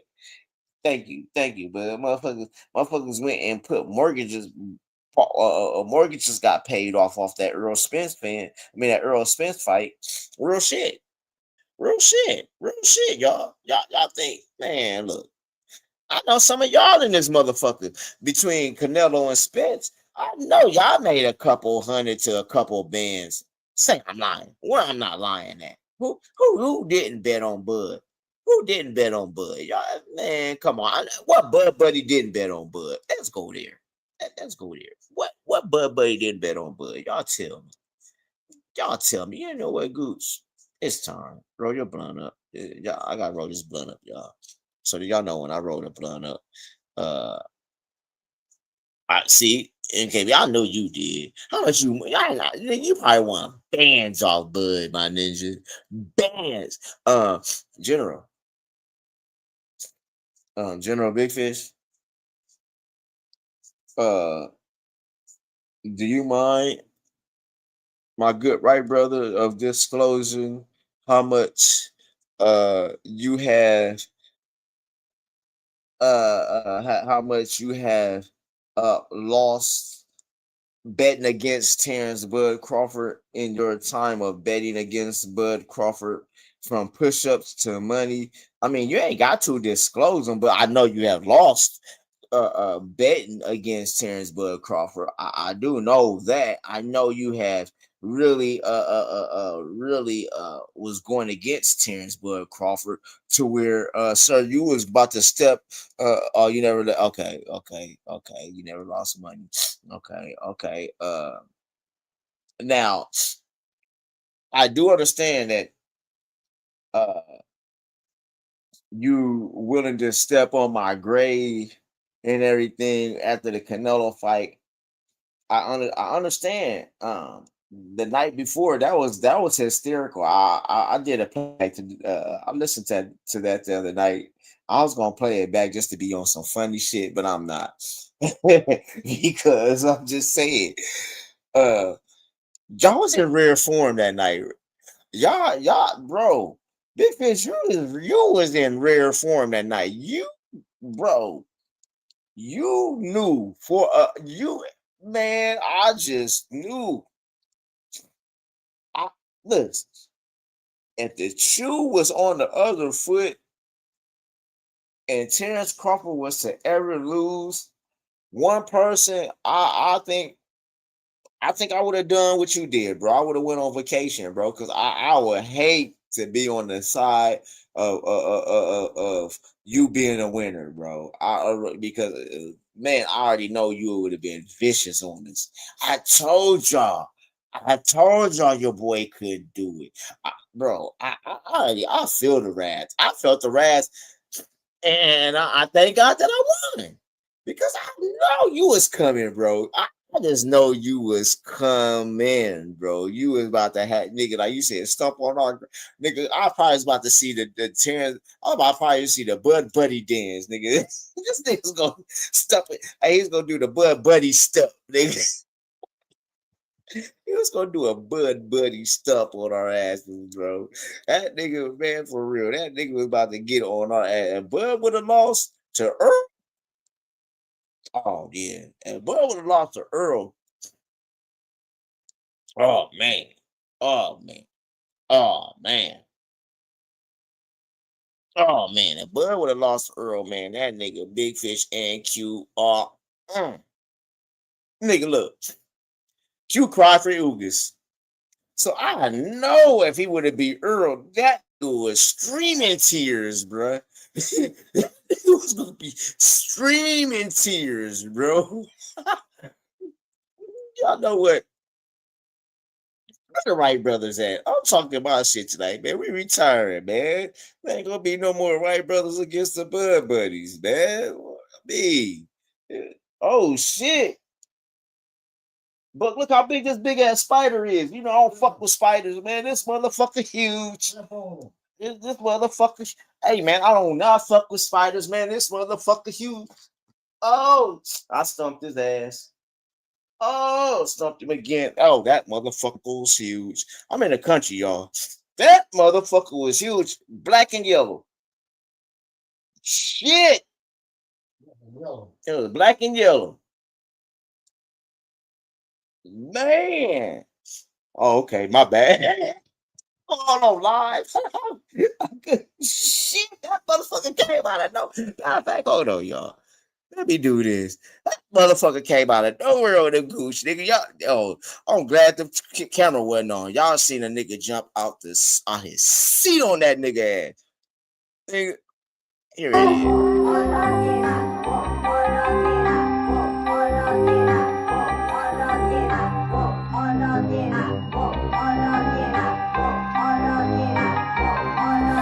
My A1, I call and they come. My dogs unchained. False move don't make one. You do gon' pay, son. They move gon' change up. That fuse a short one. Get lit in danger. Not my niggas, not my brothers. They my motherfucking dogs. Better watch what you say. No disrespect at all. They don't take that shit lightly. Might get knocked off if you really got a problem. My dogs will get it solved. Really trying to warn you, you don't want my dogs involved, not at all. They train to go, and if I make the call, game over, bitch. My dogs will serve you quick, and I'll just leave the scene. What happens, I ain't part of it. Where my dogs at? Where my dogs at? Where my dogs at? They right here, nigga. They right here. Drop some bones over your head, I bet my dogs will get you. No mixed emotions, fully bred, got a lock on them jaws when they hit you. Chunky bullies at your neck, and no time for the heartache with you. Departed pictures, flaunted fixtures, dishonest bitches. Fuck a lease in the cage, they seeing all red, they releasing the rage. See the beast in the face, don't be the first one to talk in a piece when engaged. Sickin' with the sickers, they're ill as killers to finish all opponents when they get them, when they leave with no trace. When they bring in the pain, bully mother cat back, cold piece of the brain.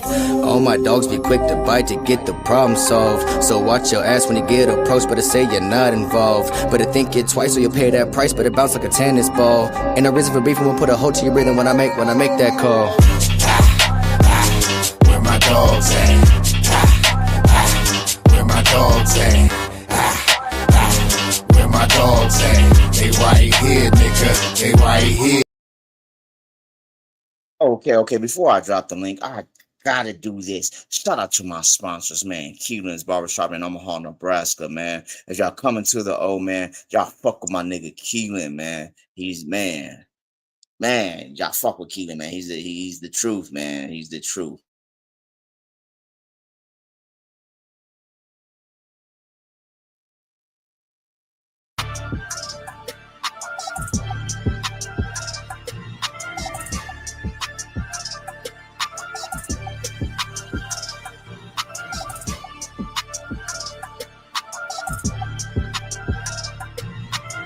Come on down to Keelan's Barber and Beauty.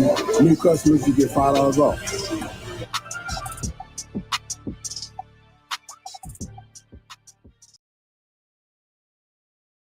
So if y'all in the man, y'all stop by my guy Keelan's, man. Like he said, man, new customers, man, $5 off, man. Let him know Goose sent you, man. Yes, sir. Say, man, the OG Goose sent me, man. Then you gonna be like, oh shit, man. Yes, sir. Shout out to Keelan's, man. All right, man. I'll drop the link, man, for the Bud Buddies, man. Sorry, man. It's a retirement party, man. We about to kick it, man. Shoot the shit, man. If y'all got any memories y'all want to share, nigga, y'all bring it on. Where the Wright brothers at? I see you in the chat. Where the Wright brothers at? I see you in the chat. Man, I hope y'all hit the like button, man. Where the Wright brothers at? I see you in the chat. Oh shit. Where my nigga Cam? I need some bars. I got bars right now. Where the Wright brothers at? I see him in the chat. Nigga, what's up, nigga? I ain't see him back. Y'all know, man. Y'all know, man. Ah, shit. It ain't nothing. Just another gangster party. Hey. Okay. Well, I'm waiting on people, man.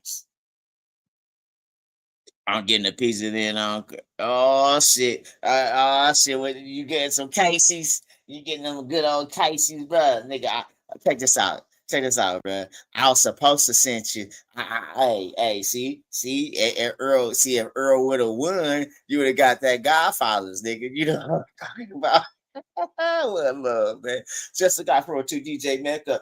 Man, 402. Stand the fuck up. I got DJ Maker. Jake Paul's finest fan, #1 fan in the motherfucking building. What's up with you, soldier? What up? What up? What up? What up? I'm up in here. Congratulations on the retirement. Man, we tired. This is just the Bud Buddies. You know, we can't. Who the Bud Buddies going against now? Who can we go against? Just a guy. You tell me. Who can the Bud Buddies go against now? Earl ain't in the. Earl ain't in the goddamn. Ain't doing nothing. You know what I'm saying? Canelo, he can't do nothing. You know what I'm saying? They saying the Boots guy, but shit, Boots the way he looking, it's like shit. Like, Well, you know, I got predictive programming 101, and the Royal Rumble is coming up right around the corner. So Now, see, I'm with that. You know what? Also, since you here, you know when I start jump this, it's wrestling to you, man. You know you got to be a part of that, bro. not wrestling. Yeah, Not bro. wrestling. It's wrestling to you, bro. All I can do is rap, like, cause check this out. You know, you see all these motherfuckers that do the wrestling though on some real shit, WWE, AEW, but you don't see nobody do other panels to have. I want to see the fans to go at it. You know what I'm saying? Who's better? You know what I'm saying? I'll be doing put a shit off like that, bro. So yeah, I'm about to have fun with this shit, bro. But now I understand this is a retirement party for the Bud Buddies because we ain't got nobody else to go against. Can I ask you this though, sir? The recent is not just we just can't call this a Bud Buddy retirement part, the Bud Buddy retirement parties, because it looked like you Paulies is is about to retire, about to have retirement party too, shouldn't you? You Paulie fans, you Jake Paul fans. This like he's retired, right? Like he's done, jaw cracked. Just a guy. You got to answer this. Who was more of a runner? Shakur Stevenson? Oh, can you still hear me?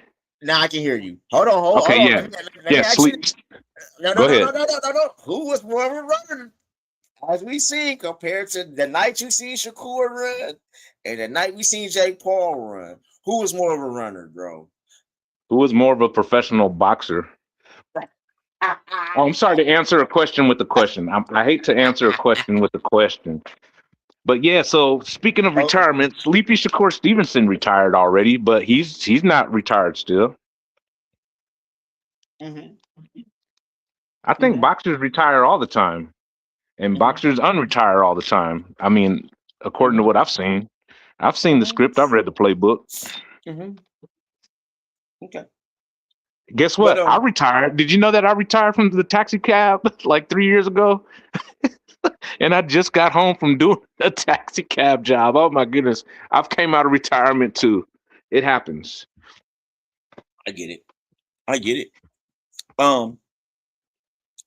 So now you know I've been saying this to you. Yes, you got my full attention. I'm listening. That was bound to happen to Jake. You do know that. That It's was all bound part of the to script and the playbook.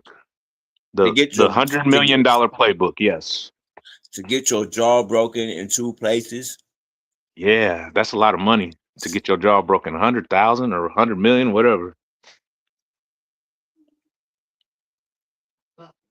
So this is what I see happening. I see Logan Paul and or Jake Paul going against Terrence Crawford eventually, because I've seen the script, I've read the playbook, and since we're talking about boxing and wrestling at the same damn time, it writes itself, because Logan Paul and Crawford's paths are gonna cross. It's because Logan Paul is in the WWE and Crawford has already been in the WWE. The guy that Crawford knocked out, the guy named Austin Theory, he's the number one topic of talking in the WWE right now. And they haven't even brought up the fact that Crawford knocked Austin Theory out. So when they do the Royal Rumble and Austin Theory is in the Royal Rumble, Crawford could also be in the Royal Rumble. and knock him out again or get his lick back. Because in wrestling, you always got to get your lick back. That's how wrestling works. So that's coming up right around the corner. Don't be surprised, especially when they go to Saudi Arabia next year, because Crawford is still with His Excellency, and His Excellency told Crawford before the Canelo fight, "You owe me a favor. Don't you retire. You owe me a favor. You owe me a favor." Don't forget that. That's called foreshadowing. He ain't going nowhere. You don't get that Bin Laden Arab money and don't owe the favor. Yo, what's up? What's up? What's good? What's good? What's good? What's good? How you doing? Just a guy, man. What's good? Goose to you? How Man, you be, bro? MKB, one love to you, my guy. I was chopping down on something real quick, listening to this man, and that's what I'm about to do is wrestling to you, because you see what I'm saying? Y'all heard the script. I can put this out here to where we gonna get they gonna listen to us. They gonna listen to us. We gonna be bringing we gonna turn fighters into wrestlers. Let me stop. What's up, It's all MKB? entertainment. What's up, MKB, man? Man, talk your shit, man. What you gotta say, man? Yo, I just came here. I had to come here with the Bud Buddy dance. You know what I'm saying? You got the Eddie Murphy saying like he happy to be here. The Bud Buddies are always happy to be here. You know what I'm saying? Man. Real for real, y'all. I don't think they get it. You know what I'm saying? Like that's like an embracement. Like I remember when that dude. I remember when Unbiased gave us that name. You see what I'm saying? I remember when they made that list on E Goofy channel. I don't really follow E Goofy no more, but he might be still y'all boy. But I just remember we was over there and they made a list because they just see how passionate we were. That's the thing. I don't think people realize how much we had to combat. It was like 100-1 in each chat, like back in the day when you had to battle these fucking Earl sexuals, man. You see what I'm saying? So it's like it got to a point where we could all stand 10 toes down on what we felt the fight was going to look like and how Bud Crawford was going to dismantle this dude. You see what I'm saying? It all came true because we knew what the fuck we was looking at. They ain't know what the fuck they was looking at Earl's chest, I think, or his nipples or some shit, because they didn't get the memo on what the skills was looking like. You see what I'm saying? Now, I gotta say this. Now Big Fish is coming now. So I hope he do come, yo. I like General Big Fish. Y'all know he coming now, and y'all gotta come. Y'all gotta come correct when the Wright brothers come now. Yeah. You know, this is where I'm on. This is what I'm on though. I'm on what's next for us is we got some youngins in the making, and man, I can't wait, bro, to see how they come out and what they do. Yeah, you put me on the Shakur a little bit. Y'all think y'all put me on the Shakur a little bit, or that might have been my man over there at I can't think of his name right now, but I used to follow him all the time. Because that's the thing. I lost my channel, so I couldn't keep up with a lot of y'all. And I think you probably the only one that knew I lost my channel. Yeah. So like, you know what I'm saying? Now with the Shakur, I'm gonna tell you, when I was Shakur, I've been with Shakur like since I know, you know what I'm saying, they were young in the Olympics, you know what I'm saying, rocking with not knowing, you know what I'm saying, but just being a fan of his. It's been a couple of times I was like, man, come on.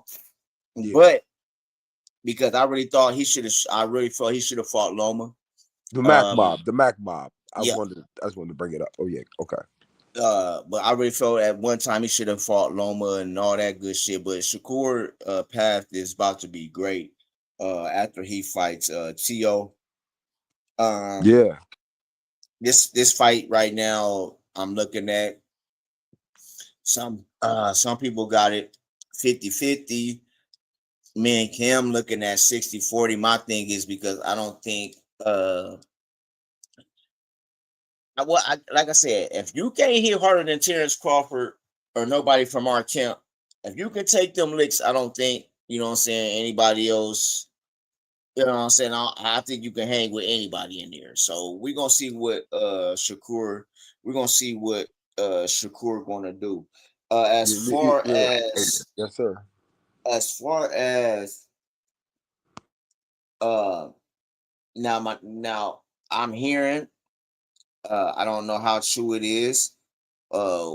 We discussed yesterday about the Keyshawn factor. I'm always gonna be unless Keyshawn do some diabolical, stupid ass shit like Tank. I'm always gonna be a Keyshawn fan. You know what I'm saying? Because I really think that kid got the goods also. Um, back to the retirement because I'm going back to the past a little bit because I don't know if y'all remember. Because I know y'all two been rocking with us, but y'all do remember when Kim was telling everybody that Showtime was going out of was leaving, but they was done with boxing. Me And too. then yes, you was on that. You I was on think that. that's when I first started following you guys. I think it was all over there on with the Mac Bob and E Thriller and them, and I think that's when I was following y'all in the summer when everybody was talking about that. That was a Yeah, gloomy because time of the year. that's when I was the top the 12th round pick for the Bud Buddies. I remember that. I was the 12th round pick. This ninja, you know what? Let's talk about the Bud. Shout out to Stephen Brimley one more time, man, because Stephen Brimley the one that coined the Bud Buddies, and like The I said, BBLs. it was on Unlikely unbiased one, right? yeah. Is that Stephen Brimley? Yeah, Stephen Brimley, man. He coined us the Bud Buddies, and they did a Bud Buddy list. They had a test that you had to go through, and It was a BBL list. Oh, that now the BBL list was for the fanatics. Oh, my bad. Yeah, the BBL list is for the fanatics. Q, where your ass at? They want to hear how the BBL list came about. But I'm gonna tell you, bro. That's when they used to go around plotting and figuring out who was the Bud Buddy and who wasn't, huh? Yeah. No, Q and them had us on. Man, the Wright brothers had us on our backs. No Diddy. They had us like hey, like I said, if Earl Spence, we go there. If Earl Spence would have won, bro. Like I say like this, Bud would ever have lost. Impossible. I mean, I understand that. Earl's head was right there on the center line, man. Every time he fought, his head was on the center line. but like I said, if Earl would have won, Earl would have been like, I mean, them cats would have been all on us, bro. Like, That would have been bad. I'm not talking about Big Fish and Q. I'm talking about KO. I'm talking about the Ben Israel's because Ben Israel would have been over on our shit. Nigga, pay up. Yeah. Shout out to Q-Tard. He might have sent the law to people's houses. They owe me $400 million and they're not paying me, but he could disappear though. And nobody called the cops for him though. Yeah, them niggas, yeah. So and then so like if Bud would have lost, like, so that's one thing I like about being a Bud Buddy. I can gloat about, nigga. Shit. In the past 5-6 years, I do know I won some little money, little change on the Sean Porter fight. Yep. I won a little change on the Earl Spence fight. I won change on the Canelo fight. It was one more. Who did I bet back in the days? You ever bet on Wilder? I lost money on the Jizreal fight. No, okay. I never betted on Wilder. I bet on Wilder the last fight. I got my money back. I never betted on Wilder. Always betted on Wilder, yo, against Fury until that third fight. I learned my lesson that third fight. I never betted on Wilder, man, and somewhat I'm glad I didn't because I would have bet at the Fury fights. Yeah. Crawford make you kind of start really looking at what you're looking at when you're looking at a fight. That's why I was saying, like, Earl had his head on the center line all the time. I mean, I wasn't just betting for Earl. I wasn't just betting on Crawford because I thought that I didn't like the LDBC or anything, or Texas people. I saw what I saw, and I just felt like Crawford was a superior boxer. Man, no. Man, I just knew. It ain't what I knew. It's like, I have never seen nobody do what he's done, and that's what it was for me. Like I mean, prior to that, I was telling people, nigga, I haven't seen. If you have a problem with a southpaw, you're gonna have a problem with Terrence Crawford. Fact. And if you have a problem with an orthodox a person that can fight, nigga, you're gonna have a problem with Terrence Crawford. You're gonna have a problem, bro. You know what I'm saying? And he's gonna figure out where you have the problem at. If you have a problem fighting a southpaw, he's gonna fight southpaw. If you have a problem fighting orthodox, he's gonna fight orthodox. Man, that's just what it is. He's a problem child. Hold on, before I get one love to. Man, did he just bow out? I was just about to, man, this nigga did the first to tell us we at the end, Gooch. Where the Bills boot camp go, man. My guy Bills. I'm only an hour away from you, Bills. I gotta come up to Greenville. Yeah, Bills in Greenville. I'm in Abbeville. Yeah, we only an hour away. I'm gonna come. I gotta go holler at my guy. I said I'm gonna do that. Yeah, I seen y'all had that title up there. I was like, man, I gotta come and holler at them tonight. I usually come and holler at y'all, but you remember me from back in the day. Y'all be on a different time, and I fall asleep as I say what's up to y'all. Next thing you know, I'll be falling asleep. You know what I mean? Like back in the day.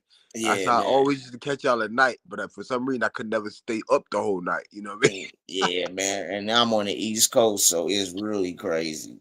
Okay. Yeah. So I'm up now. Yeah, that's probably why I caught you the right time this time. Yeah, I'm on the East Coast down. See, yeah. So, yeah, man. I just like with this shit, man. I just did this shit because, man, I remember. So, and then I was going through this shit, and then just now everything just hit me like, man, we did like when I first got on this shit, man. This shit was so fun, bro. It was hectic, but also everybody made it fun. I remember also on like Coach Malachi. Yeah. Man, I'm glad I didn't get nobody on my neck like that. It was some I've been listening to, like I said, I got so much shit, bro, to where it's gonna take me days and days to listen to all this shit because I got some shit I do remember too. When what I want to do is called when I do this video, it's gonna be called the conversion, because me and Kim was talking to a couple cats that like my nigga, one nigga, he was spazzing out on Kim. So matter of fact, let me find that, man. That nigga spazzed out on Kim. So no, I think they took it down because we was, man, yeah, they did take that one down. But yeah, man, we was converting niggas, bro. I do remember we real life was converting niggas, man. We real life was converting niggas over. We was like, yeah. Yo, you remember that? You remember that one dude that used to come at IOTB chat all the time? That Leonard or some shit. I don't know his name, but he's coming in. Leonard. Remember that dude? Yeah. Leonard. I remember Leonard. Man, Leonard ain't been seen since Earl Spence. They be disappearing, bro. They like cockroaches. They just fucking ran with Crumpet, pulled up on them fish and shit. I'm gonna tell you just like this. You notice who else is gone? Who that? IOTBA. Oh, I ain't seen him in a minute either. You're right. Oh, he took everything down, fam. You cannot find him. Damn. He's gone. He's He gone. was a good dude. He was a good dude. Oh, you didn't hear what happened? Nah, bro. I heard he's on his bullshit. Yeah, he probably is. He on his bullshit. Just the guy I got. Yeah, he on his bullshit. Yo, yeah, But, man, I just wanted to jump on real quick and shit. I'm gonna go back out the chat because my girl looking at me crazy and shit. So I just wanted to come in and say congratulations to everybody, man. You know, y'all got me through like mad winners, yo. You see what I'm saying? Because once I left the fucking the worst, the crew hate crew and shit over there, the LB creep crew and shit, I was good to go after that because we just talked boxing. You know what I'm saying? Like you was talking about the different subject tonight. And that's all it's supposed to be about is camaraderie and kicking it with people you like. You know what I'm saying? And if you do get in a debate, it's a friendly debate, but not too out of control. You see what I'm saying? You know what I mean? That's the way I look at this shit, man. That makes sense to me. It's entertainment, yeah. Yeah, it's entertainment, you know? It's not all moist and shit, yeah. Yeah, I lost my Facebook fucking with them punk motherfuckers, man. And that was my family on there. Never mix your family with the boxing group. Because they'll come over there and infiltrate your fucking thing and smear you all types of shit. No. That's Sorry why to I hear fucked that. up at. That's why I got the fuck away from them dumbass niggas. Yeah, lesson learned. Yeah, I learned my lesson, trust me. And I've been a free thinker ever since. You know what I'm saying? Just a guy. You know what I'm saying? You remember when I first converted? I was like, fuck this. Let me go back over here to UGC Flame. You know what I'm saying? Got Hell for real. yeah. I got a photographic memory. I remember. Yeah, you know what I'm saying? That's just what it is. And I've been happy ever since, man. You know what I'm saying? 'Cause you get to think about who you want to really bet on and not be caught up in that we oppress ball shit and all that other dumb shit. 'Cause that's the way I look at them people. You see what I'm saying? On that note, yo, Mr. Goose to you, I'm going to get out of the chat right quick. One love. Thanks for having me on, man. I appreciate everything y'all did, man. For real, for real. One love. It's been a blast, bro. One. Yep, one. One thing, yeah, bro. I'm just looking back. I'm trying to find when we was where's that nigga that was cussing, trying to cuss Cam out? I'm talking about we didn't know shit about boxing. Oh, I think they took that one down. But Yo, yeah, I ain't been in the stream so long. I forgot how you turn this motherfucker off. Down at the red box. The red at the box. bottom. Okay, back camera. Okay, I see it. I think I. Yes, sir. Yes, sir. So just the guy. Yeah. We're saying WWE 2026. Oh, yeah. If you ask me a question, I'll have an answer. I lost my train of thought though. WWE. Wait, this is what I was saying.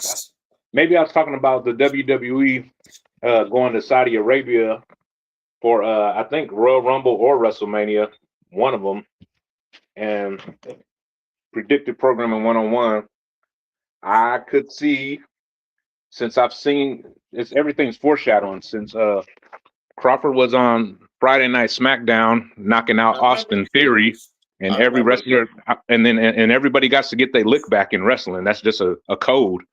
So one of these days, I think Crawford's path and Austin Theory's path, because Austin Theory is going to be up there, like way up there one day. Austin Theory might be the WWE World Champion one day, and they might be like, "Yeah, Crawford, I'm the champion. Remember when you knocked me out?" And he might get jumped or something. You know, it's wrestling, but he got to get his lick back somehow. And it'll probably be in Saudi Arabia. I like it sometimes. General Big Fish. You got my guy now. You got the king of Council Bluffs right next to me. The illest nigga in Council Bluffs, and that's no bluff. This nigga. Oh shit. I choked that. I choked on some smoke. Oh shit. Fucking with y'all. What's up, Big Fish? Pastor Gooch, what's going on? Hey man, I can't call it, man. Just reminiscing, man. We had some good times, fam. That's one thing, man. We done had some good times. You was on my neck a couple good times out the whole situation. You know that? And to where, have you heard me tonight? Like I said, I am so happy that Terrence Crawford never lost. I bet. I know. I bet you are. You were not, bro. Yeah, No, you didn't want to see that, Gooch. Go have a day. He's gonna call it the Bud Buddy. Him and Q gonna have the Bud Buddy stomp on our ass because y'all can't stand the Bud Buddies. What you got love for the Goose? So hey, that's one thing. Because you wouldn't be here. So what's up, man? We had some fun, man. Man, yeah, man. I just wanted to come give my shout out to Terrence Bud Crawford's early retirement and coming out of retirement party at the same time. You know this just a ploy, Goose. Stop playing, man. If this was a real retirement, y'all would be having a parade in Omaha. But it's no parade scheduled because it's he cold. know, huh? It's cold. Man, y'all, You might be onto something. Stop. Just the guy don't feed that. No, because when people really retire, they do the John Cena and they take off their wristband and they take off their stuff and they leave it in the ring. He didn't leave nothing in the ring. Yeah, he put the gloves on the ring. He didn't leave the gloves in the ring. He did. Who did? Crawford? Yeah, he put them on the ropes. Oh, he didn't put him on the floor. Oh my gosh, no! You got to put him on the floor. No, bro, that's the shoes, bro. That's wrestling. I'm telling you, man, you got to put them on the flow. You don't put the gloves on the ropes. Who you seen put them on the floor? You got to put them down on the floor. Nah, that ain't what I asked you. Okay, let me actually answer a question instead of some certified bitch ass niggas that never answer questions, no names needed. Let's see. Yeah, ask the question again. I'll answer it. What retirement boxers put the gloves in the ring? Yeah. On the floor? Yeah. Yeah. I don't know. Do boxers retire in the ring or do they retire on the internet? See, you just said something though, sir. You just said that you just said, yeah. See, you just Yeah, I don't want to be that guy. I don't know. Yeah. Mm-hmm. No, sir. He did right. Now, if he come back, that's what is like. If he comes back, we got to see. He can say, "Psych, psych, I fooled you."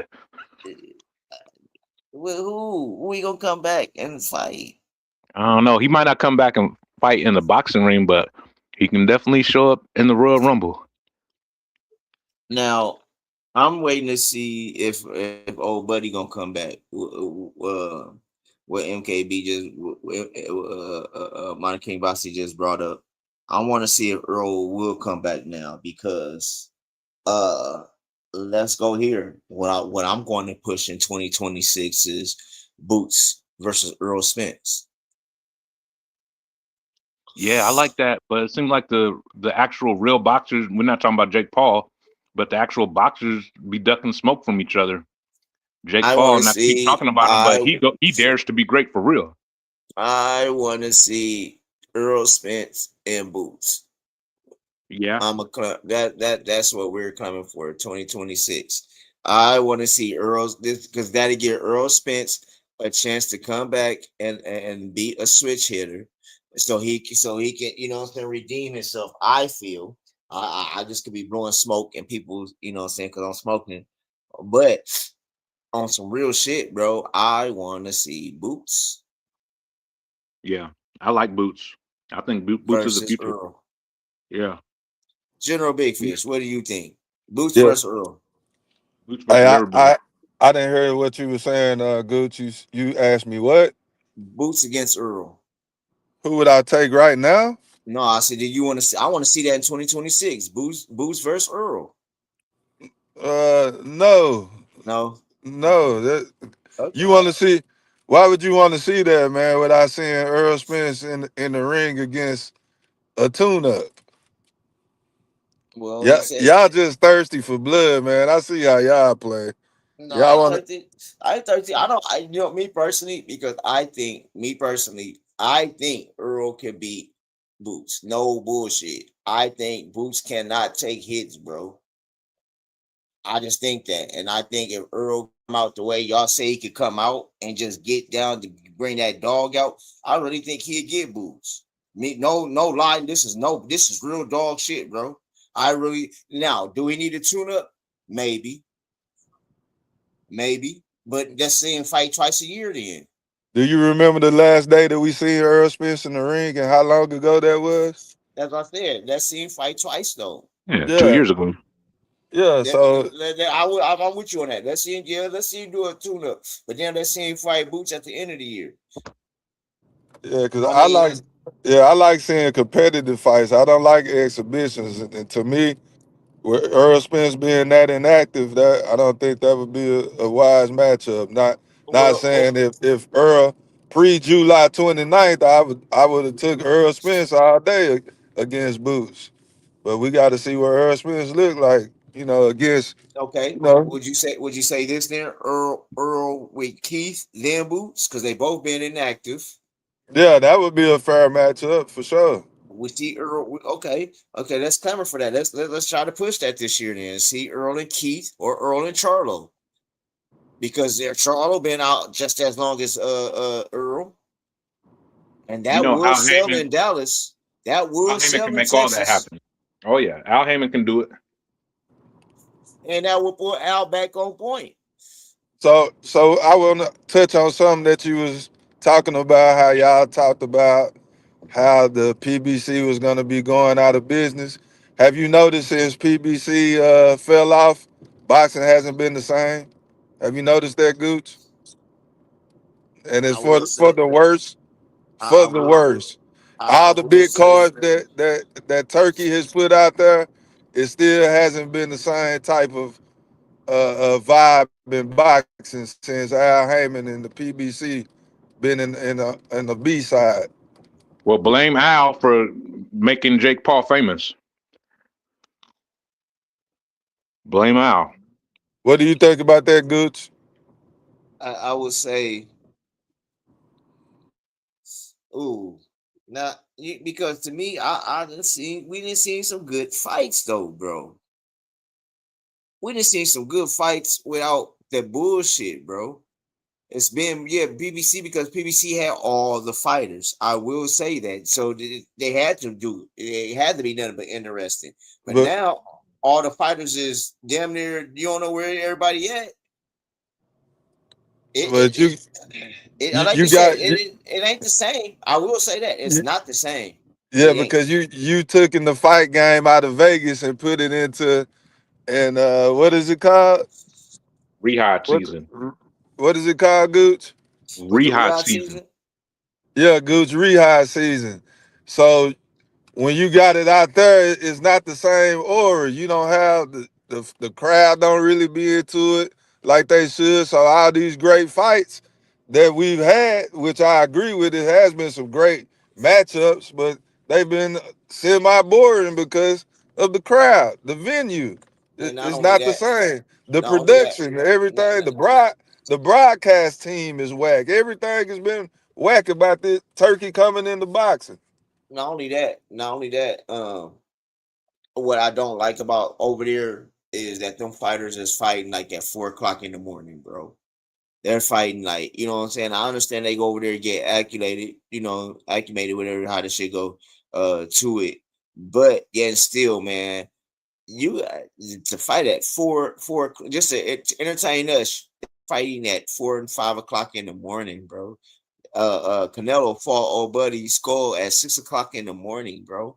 Type shit, just to entertain us. So and look how it went. And is so I get what you're saying because now if it was over in America, I think it'd be better. I think it'd be way better because, like you said, over there it ain't as energetic as you get in Vegas or like we're gonna see the Shakur and Teo fight. You know what I'm saying? I understand. I bet you that's gonna be energetic, bro. But I get what you're saying, bro. I'm with you on it. It ain't as exciting. It ain't as You said nah, bro. Shakur Not and over there. energetic in the same sentence. Okay. Sleepy. Okay. Okay. Take notes. No, I think it's his time. He got to prove himself now. If he want this to be, because the era is open, it's anybody's era right now. So right now, motherfuckers got to prove themselves.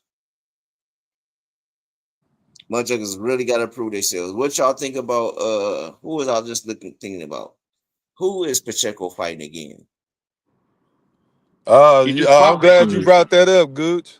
Cause you talk as if you've never had a off predictions and you done had a Yeah, man. very hard, tough loss when So Cold Yeah, he got yeah. the Blair Cobb treatment. Damn, I What lost was money that? on that one too. You remember that, Yeah, Gooch? yeah, I got You remember how that felt? this year was a bad year for Soko this year on both levels. From the first fight to the last fight, yeah, it really was. That I hurt. don't think the blank man outfit was a good idea. Damn. Drop another one of Clue's bombs. No, but one thing yeah, I don't know, bro. Okay, Pacheco and Siraj. See, man, I was on Pacheco and Siraj. Yeah, Pacheco showed something though. So I don't know, man. So Cold, I think, is done also, from my understanding. I don't know. I'm hoping to get him on soon so we can really ask him heavy questions. Hey, how tough is it gonna be to see Shakur lose to T.O.? Ooh, depending how he does it. Do you think that's a possibility, or you think Shakur gonna watch him? I do think the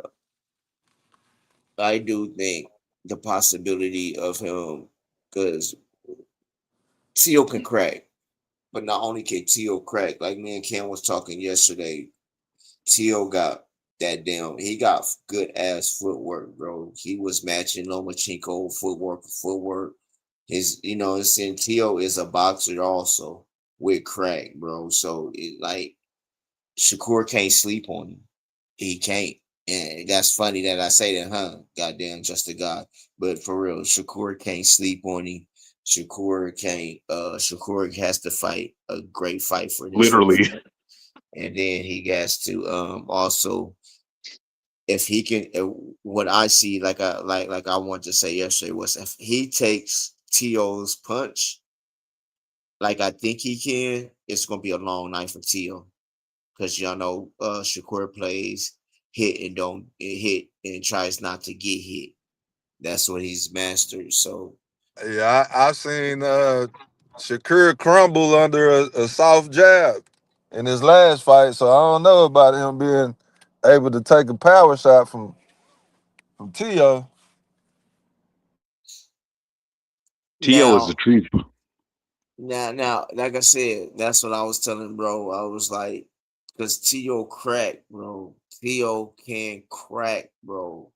And if Shakur, and I know if he catch one, and Shakur catch one and get off balance, ooh wee. So now my thing is that Shakur gonna have his hands right, because Shakur, from my understanding, could crack also. We just ain't seen it because his hands was fucked up. I don't know, fam. They said Shakur can crack too, but his hands just been fucked up.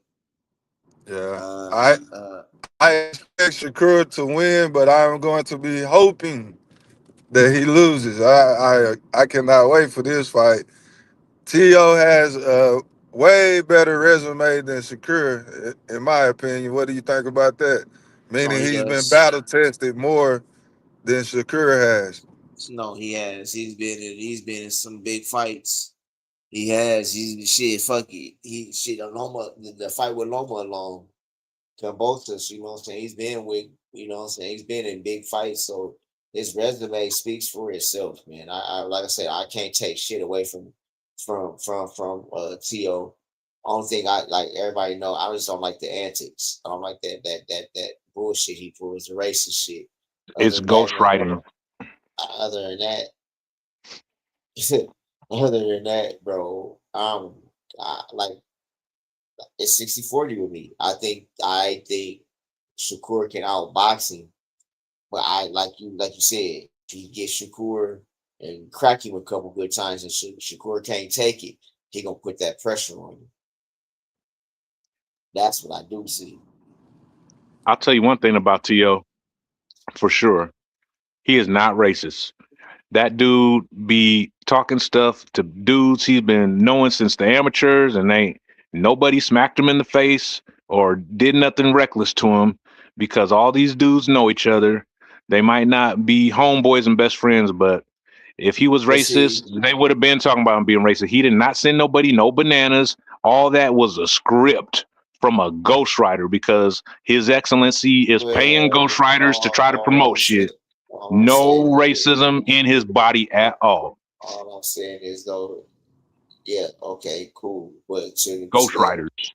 But okay, cool. Like I'm saying, you can say all that, but to the other fans that don't know, to the fans that's of the Muslim community that don't know what you know, bro, they're gonna think he's racist. Fuck what you're talking about. Because he's done racist and said racist shit. So why go with that ghostwriter script to get your ass kicked by a motherfucker that really can't go crazy out here? Ain't nobody kicking his ass. Shit, but motherfucker you know how this shit is out here though. Just a guy, don't act like this shit can't happen. Yeah, that's what I'm saying. It ain't happened. I'm a genius, and I know what I'm talking about. I'm not going on emotions and feelings and moisture. So when Bud put him in the headlock, that was just off the script. That well, that had to do with race. He didn't knock his ass out and smack him around. Didn't want to mess up the Arab money. I get it. But I wouldn't want to mess it up either. What about a fan scene though? And pull that blicky out on him and just pump him for being racist. Yeah, that's just emotional moisture. Yeah, there's motherfuckers that's out here that's emotional and with moisture too, though, fam. Yeah, and they play stupid games and win stupid prizes. It wouldn't be the first time somebody go to jail for something that's written by a ghostwriter. But what I'm saying is, why just put yourself in that situation? Because ain't nobody did nothing, and he's gonna keep on doing it. That's cool. He got security. That's cool until somebody do something. You know what I just realized? They could have brother versus brother. And I've already said that Logan Paul and Crawford could go at each other in an exhibition. And they could have had Jake Paul versus Stone Cold. And now's the perfect time. Boom. Brother versus brother. Ghost Rider right there, 1-on. Hey, Gooch, we got to get back to Bud since this a Bud party. Who do you think he's gonna fight when he come out of retirement? Logan okay. Paul. If he comes out of retirement, I don't. If he comes out of retirement, it had to be within the next year. By the end of the year, for one. For two, only how I can really see him come out of retirement. But now with the bullshit with the WBC, I know that's what I'm saying. I don't think he's coming out because, in fact, what he's going to be fighting for? He just really exposed the WBC to where, unless they do something big with the ring, and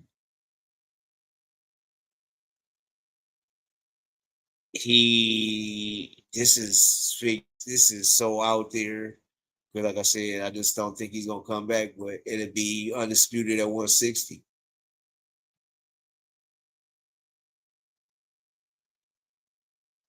And I don't see him fighting nobody else, bro. Like, motherfuckers move up to 160 and dominate. Then I see him coming out, but they gotta be within this next year. And then I'm gonna say this. This is when we'll know. We'll know after the Shakur fight. That sounds good. Because what I mean by that, if Bud is staying in the gym, he's coming back. So we'll know by spring. But if we go down to the gym and Bud ain't in the gym actively like he used to be, or he's in the gym just doing what I think he's about to do next, then that's like half-ass train. And stay with his properties, man. I don't know. Like I said, if I see Bud in the gym this spring and summer, that'll tell me, okay, he might be coming back. He might be coming back. But Do you think Bud might turn into a trainer? That sounds legit. If not trainer, promoter. But I have seen him train. I have heard him train Shakur. I have heard him train, you know what I'm saying, from the side, you know what I'm saying, I have heard them listen to Bud when he has said, they listen to Bud also. So who knows? He probably would. I don't know. That's something I really don't know. That's something I would see more Soko, because Soko trains Big J and them. So I really see Soko more than anybody, because with Bernie and them being a trainer. But I really think Bud will get into promotions. If anything, I think Bud would get in because he already got the TBC promotions. Makes sense. So I would think he'll promote the next big fighter out there. Yeah, I think he would be a good With promoter. His Excellency. More so behind the scenes actions though, since he's not really a fan of the camera like a De La Hoya. General Big Fish, can I Or am I ask you a wrong on question? that? No, I think he would be because he'd be more of an Al Heyman. It'd be more of that Al Heyman. You would have to catch Bud at fights to get shit out of him than what you see with Oscar. Or like I said, another thing what I'm also, it's going to be a hint to all this shit is too what they show on his channel, because I know he's going to be showing more and more. I know he just ain't teasing us with just the little shit. I know he's going to show us more. So that's going to show us also what we see on that channel, bro. I think will give us an insight of if he's going to retire or not also. So that video that you played earlier that almost put me to sleep, I did learn some things. That was my first time watching that video in its entirety, that interview.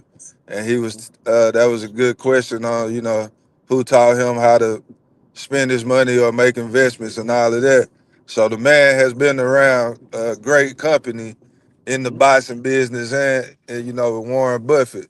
So I can see him being real successful in this boxing game. Now that he got Turkey at his right hand, he can call Turkey anytime. He can call all these guys. So I do think that he will be taking over boxing as a promoter more than likely. But I still do think before that happens, he's got to fight one more time to break that bank. 'Cause I think that's what this retirement is about, to get his name up and get that paycheck up. Well, I I I will say that could be a play, but the whole thing is to get the paycheck up to come back and fight who though? Exhibition. Canelo, it could be a lot of people. Y'all say he this A-list celebrity now, which he's not yet. Uh, I'm thinking General though. Big Fish. General Big Fish. Can you hear the sound of my voice? Hold on, I'm making this order. Hold on. Damn. Okay, so let's see. If this is the play, because right now he is like everything, it shocked the world with him coming out the way it did in a sense. I just think he gonna put on Andre Ward.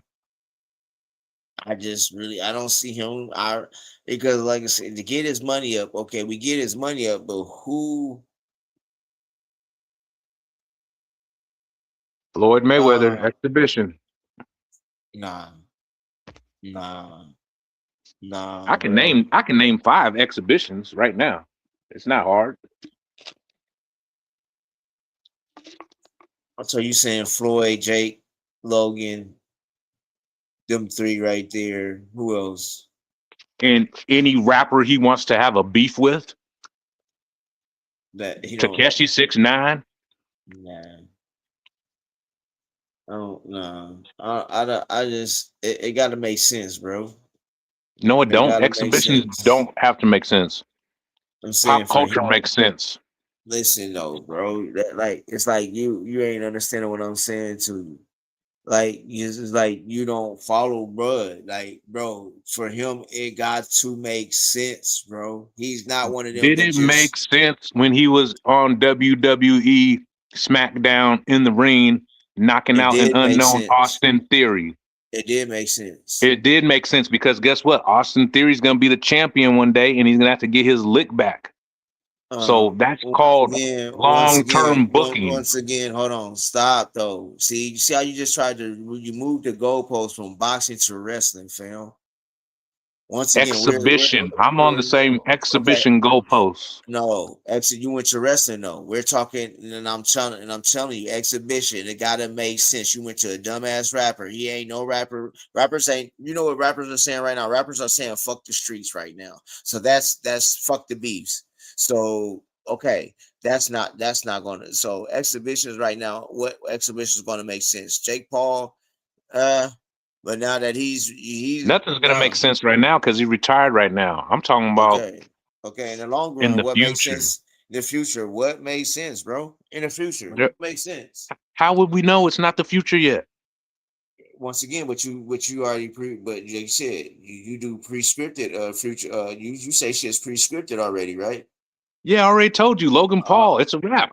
They've already talked about it. So how come when I just said Allegedly. that? Okay. What I'm gonna get at is with this, bro. He really just a guy for real. Yes, for real. For real. It gotta make sense for him to come back. In order for, like I said, me personally, I see it as this. Mother Juggers move up to 160. Sharon Boots Ennis, Earl Spence, Keith Thurman, Jamel Charlo take over the division.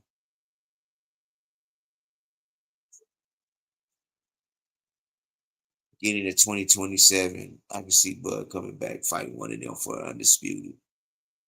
I can see him not going back to boxing ever again and doing any exhibition before ever going to real boxing. Because once you got $50 million, you don't got nothing else to prove. You can't spend $50 million in one lifetime.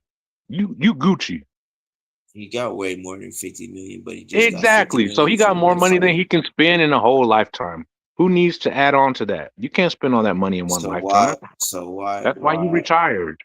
Okay, so once again, but then and at 50 million, you're gonna be getting like damn near 25 to 50 million for exhibitions too. So what are you saying? I'm saying that Floyd gets 100 million per exhibition minimum. right, and he's a bank robber. He robs the bank every time he does it, and he never has to go into a real boxing match again. And he don't have nothing to prove to nobody and nothing to risk. So as much as he can go back and do the real boxing, as much as he wants to do, if Charlo does this or Boots does that, he don't have to ever real box again. He can go play the Floyd Mayweather game and follow the Floyd Mayweather playbook for once and not risk anything in an exhibition. Well, it's more likely. It's more mathematically plausible. Well, sir, I'm gonna say this, sir. It sounds good. Exhibitions sounds good. Him fighting Royal Rumble Floyd. sounds good too. Him fighting Floyd, that sounds for exhibition. I mean, that'll be something for money, but I mean exhibitions and that's what I'm saying. Ooh, you just said it. You just said the key thing. Him, if he ever fought against Floyd, it's not even about money. It's about giving him more exposure. Because what happens is it's like the movie Highlander. Once you chop off the other dude's head, you get all of the knowledge and all the power that he ever accumulated. So once he ever did something together with Floyd, he would get Floyd's fans too. I'll be quiet. Listen up. Yes, please do listen. I'm gonna say it just like this. I don't see Terrence Crawford doing exhibitions because he don't like to lose, for one. For two, he puts in his all. So exhibitions is basically sparring, and I don't see him like really doing that with anybody. I don't see him getting in the ring with Jake Paul without no headgear and be like, or Logan Paul without no headgear and really not try to knock him out, bro. Yeah, he don't want to be like Floyd Mayweather. I get it. He don't want to do the Floyd Mayweather. Everybody ain't like everybody, bro. I get it. Like I said, he's set. You see how long it took him to do interviews because motherfuckers was shitting on his name from the jump. Once again, we gonna see, fam. Like I said, I would know I will know by spring or summer if he's coming back. Man, you know he ain't retired, man. Like I was saying earlier, y'all would have had a parade in the snow. No. Speaking of a parade in the snow, I got to ask you something, General Big Fish. Are you there now? Oh, got kind of quiet. General Big Fish, 1-2-1-2. Yes. Not for you. Bars, Goops. Bars. All I was gonna say was, if Q-Tard ever wants to go against a master debater like me, that's your boy. So you can let Q-Tard know that I challenge him, and he can get debated by a master debater. That's You know all. what? General Big Fish, You know your what? boy Q-Tard. Just a guy. Yes. I'm gonna say this. I'm waiting. I've been waiting to debate you for a long time, and it seems like when we do Yeah, debate, the difference is I respect my elders, so I don't even want to put you through the trials and tribulation. when we do debate though, it's like you learn something every time. It's like we figured out that you were just a casual fan. So it's like a lot of shit you don't know, but you be trying to debate guys to just prove a point for what? What point are you trying to prove by debating Q? My point is I'm undefeated, so who's gonna take my O? No. Who's gonna take my O? Nobody. No. Nobody. It's like a Key Because Sweat song. Nobody. Do you want me to tell you the people that I've beat? Because I'm undefeated, but oh, you want me to start dropping the names? Okay. Go ahead. I mean, who have you beat? I won so many debates by default for people not being able to have the platform to debate me, first of all, but I won't name drop. I would love to, though. Well, I'm gonna say this, bro. If I was in the chat, I'd be name dropping, but I'm not in the chat right now. One thing I'm gonna say is this, bro. You claim to be a master debater. I get it. I tell you all the time, though. I just said it, and I'm gonna say it again. And you respect me, so I get it. But bro, you can't fuck with me when it comes to this boxing shit. You can't fuck with Cam when it comes to this boxing shit. So Yeah, I so understand y'all why you went to pick. the. I I understand talked you. to both of y'all, yeah. Well, okay. I'm just saying. So because one thing you gotta do is like to claim to be masturbators, fuck us up first thing. That's all I'm saying. I'm gonna pull up on Q-Tard and we'll see if he keeps me backstage or not. I'm talking about you deflecting. When are you going to debate me? Because we can debate. We really right. I mean, I got you right now. We can debate this goddamn Jake Paul and Shakur Sleeperson and Perfect. Jake In Paul. the words of Sleepy Shakur, in the words of the other dude Davis, I'm not gonna ever fight my brother. I'm never gonna fight my brother.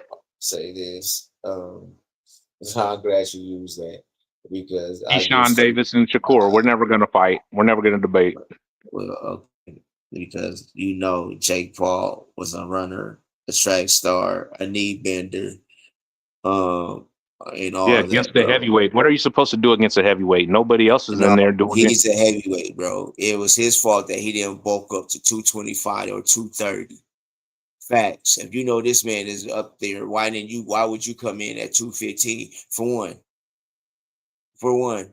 For two, I don't So give two fucks. you want to compare Anthony Joshua to the dude that Shakur was running from? Don't make me laugh. Yeah. We are because once AJ again, is Edwin DeSantos. Any which way it go, fam. Okay, so Shakur had a broke hand that night too, right? Oh man, Jake Paul had a broke jaw. No, he had a broke jaw. He had a broke jaw at the end of the fight. The whole fight, he ran like a bitch. That's the whole point. Shakur could have. Shakur could have fought for undisputed. He ran and where did he run to? Not to Devin Haney. Hold on. Check this out. But he ran like a bitch and tried to suck Joshua's dick while he was looking. Gooch, I can't believe you just made that excuse for Shakur. And you just dogged out Earl Spence fans for acknowledging some the the obvious that the man had 18, Broken 19 month ribs. layoff and all kind of other ailments, been thrown out of a Lamborghini at 200 miles an hour. You don't like when I say that, though, but you want to bring Shakur hand up. Come on. He had a broken hand tonight. He felt he had a broken hand. That's what he said. He had a broken hand tonight, and he did what Dude he is could do. undefendable. But yet and still, And still he broke a record for yet and less still. punches. No. Jake Paul did that. And Jake Paul broke the record in his division. No. In his division. No. Jake Paul did that. Jake Paul threw 6 motherfucking punches in 4 rounds, bro. In the heavyweight division. And Shakur broke the record in his division. Stop. I don't give 2 fucks. Shakur threw way more punches than Jake motherfucking Paul did. In his division, yes. Math is math. Okay, math and is there's math. weight classes for a reason. Yep. And still, yeah, and whenever you get through, this motherfucker only threw 6 punches in 4 rounds, bro. This motherfucker was running around trying to suck Anthony Joshua's dick the whole night. I'm glad you said that because punch output is the same in heavyweight division as it is in lower weight division. I I'm agree. glad you said that. Okay, so once again, though, bro, you're not what you're not agreeing with is how he tried to suck Joshua's dick all night. He kept going to the ground. What's that? That's not boxing. I don't think they suck dick on Netflix. Okay, if he wasn't trying to suck dick, his knee kept touching the ground, bro. Okay, there's That's a not difference. boxing.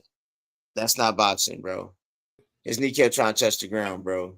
Nigga, he was swinging. He only swung 2 times damn near around, bro, for 4 I rounds, agree. bro. The only thing he could have did, the only thing that Jake Paul could have did was start boxing when he was 6 years old to maybe make a difference, like other people. Well, that's his fault. We're trying to get in here and thinking he's the shit and he's the face of boxing, like the rest of y'all calling him.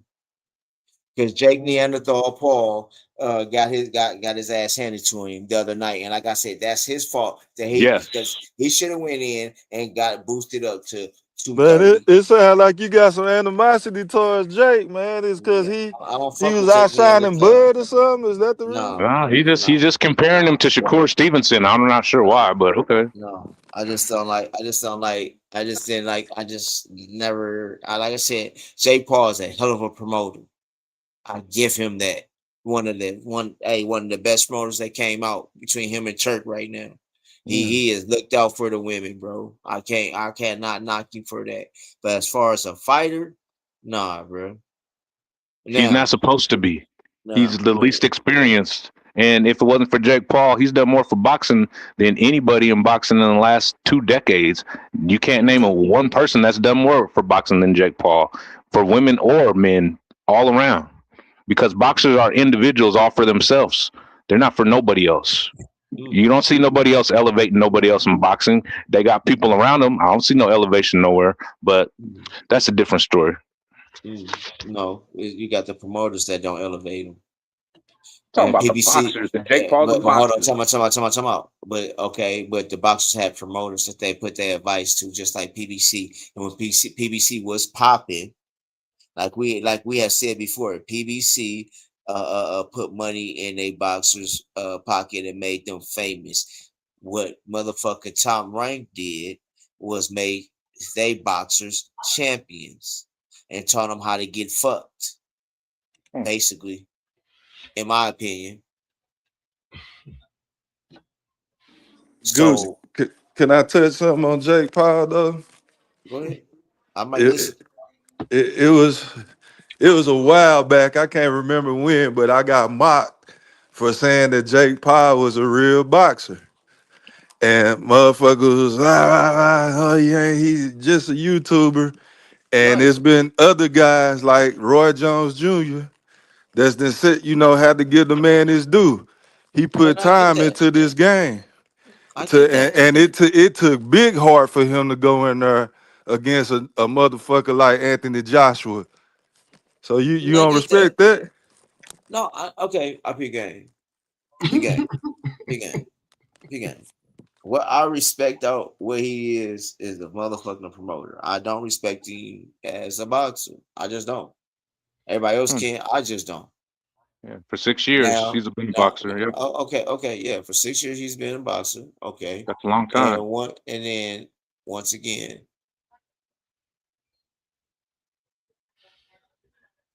I don't know how. I guess after you hit, I don't know, bro.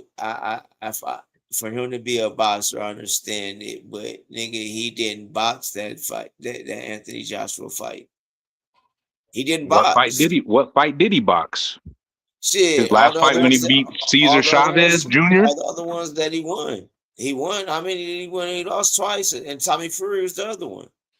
And he should have won that one. Okay, but yet still, once again. I watched So it. how come? Okay, once again, why didn't he fight against Anthony Joshua then? Who would? Did you see his jaw, Gooch? Once again, before all that, bro, why wouldn't he fight Anthony Joshua, bro? Gooch, He was in the ring with him, first of all. So he was fighting him. That man ran for 5 Gooch, rounds. he until had sat to. there. If he That's what you got to do. Gooch, if he would have stood there toe to toe with him, that fight would have been over in 10 seconds, bro. What are you talking about? Thank you. That's okay, but he a boxer though. What you mean? He is a boxer. He's just not a highly skilled one. Okay. He not on a. Anthony Joshua is a heavyweight. I understand that. There's a former champion. Okay, so let me go here. And also an Olympian. Okay, so let me go here then. Let me go here. So y'all don't think what y'all think Tank would have did to him? Shit. He would have broke his jaw. Okay, but you don't think Tank would have slept him? I think that the Tank fight was never supposed to happen in the first place. It's just for publicity. Like I said, you attach your name to somebody else to get publicity. Stop. That ain't what I asked you. Okay, but that's what I'm telling you. I don't give a fuck. I asked you a question, and don't deflect from what I'm asking you. I asked you, do you think Tank would have knocked him out? Like I said, Tank would have knocked him out too. Me personally, he just wouldn't have broke his jaw, but Tank would have placed one on you straight up, and it would have knocked him out. I would have, for real. And then I would answer that question. I promise you, but that fight was never going to happen. Here's the other thing. I would have put money on. I bet you he would have tried to fight Tank though. Yeah. Okay. He's a bigger man. Oh, okay. He'd have ran into something. Go ahead. Yeah, he would have fought a different fight against Tank. Yeah, a different size man. Fight, but he'd have ran into something. And then once he felt like once he seen like what was happening to him, he might have been trying to figure it out. It'd have been too late. But that's a different type of IQ fighter when you fight somebody like that. So, What's good with you, Pop? Same old man. Man. I'm just saying, like Jake Paul he got his ass whooped. What's the problem? Ain't no problem. I just a guy. I gotta troll just a guy now because he trolls us with Shakur. Oh, that's man. Not trolling. Everything I say is actual and factual. Yeah, okay. What did you say about Shakur? He caused me sleep from day one. Runner, track star. He's a runner. Not a star. He's never fought nobody with submission. My question was who was a more of a runner now? Shakur. You was trolling with. Hey, listen, man. This fight. Who was more of a runner though? This fight with him and Tio, man. It solidified what it do.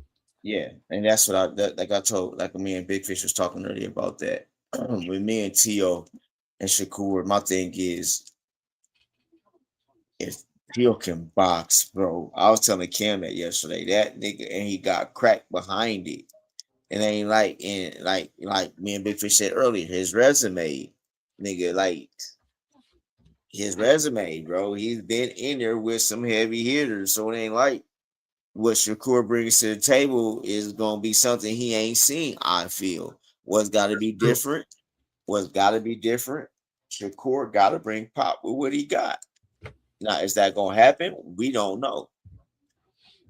Well, man, we can stop acting like Shakur is this little dude that he proclaiming to be. I'm so tired of him doing that shit. No, I ain't saying no. I'm with you on that too. But that's what I said. I think doing that. I just seen him say it again though in another little interview, and I'm like, You're like, this I'm a 126 pounder. Shut up, man. You just fight, bro. You a running back. Shut up. You built like a little running back. You just keep making weight. You can be at 47 easy. Like, stop playing. Is this the Buzz Buddy Network? Yes, sir. What's good with you, Mr. Golden? Well, I love done to came you, in- Mr. Golden. I'm trying to figure out why the fuck y'all got that aerosexual up there. Cause this nigga been going at it since day one. So I gotta have him on here. It wouldn't be right if I didn't have the party crasher to come through. He ain't worth a shit. I'm surprised he ain't jump off the premises I came on. What happened? I'm looking for the other white brother. He at work tonight? I don't know. I ain't talking about it. I'm still at work. General Big Fish, where you at? Yeah, fuck you. Fuck you too, nigga. Oh, damn. I like y'all too. Shit, I came on trying to be nice and shit. You talking shit. How you gonna say you told him that why you got me on the panel this shit? That don't sound nice. Who said I was talking about you? Come on, man. I could have been talking about Pop. You know, I could have been talking about just a guy. Nah, you ain't talking about Pop. You know your old ass is old because you couldn't even pull one off on that one. Hey, Gooch, you know what this dude nickname is in the WWE? What's that one? It's Val Venus. This is Val Venus. Oh, no, he ain't. Hey, Fish. Hey, speaking of shit, remember one time I had to say that about Avatar? Oh man. Hello, What up, OG Golden? I acknowledge you, Golden. Thank you, man. Thank you. Hey. The hell with Big Fish. Hey, check this shit out. Mr. Golden. Matter of fact, Yeah. I'm going through my archives, bro. I'm gonna find that shit. I gotta find. If y'all would have seen, nigga, when y'all see me play, I'm gonna play the history of us. Nigga, I gotta put the funniest clip. Sit down, Mr. Golden. Hold on. I'm about to unplug it. See, that's what this. See what old motherfuckers do. Y'all see what old motherfuckers? They just come and fuck your shit up. That's his specialty. Come fuck your shit up. Put on. Golden Studios. Gonna get me flagged and shit. I do not own the rights to whatever the fuck that old man was just playing. I'm about to get off, man. I'm making my daddy up now. Y'all gonna make me. I apologize for I was trying to unplug the video. I apologize, y'all. I ain't want to hear the noise in the background. I told you I'm still at the job. Are you doing security again tonight? Yeah, it's Top Flight Security. Okay. Of the world, Craig. Yep, that real. Top Flight Security tonight. Yeah. You came in here playing. I be stroking. That's what I be doing.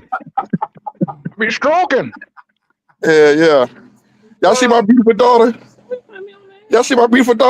She said, "Don't put me on there." She said, that daddy baby. Oh. Look, he put it right back on. She said she don't want to be live on YouTube. That daddy baby right there. What you running for, mama? Hey, Goldie, why you looking like James Toney today, man? I'll start to tell you something. Right now I'm in Jamaica. Yeah. References. We're not doing it tonight. I promise you.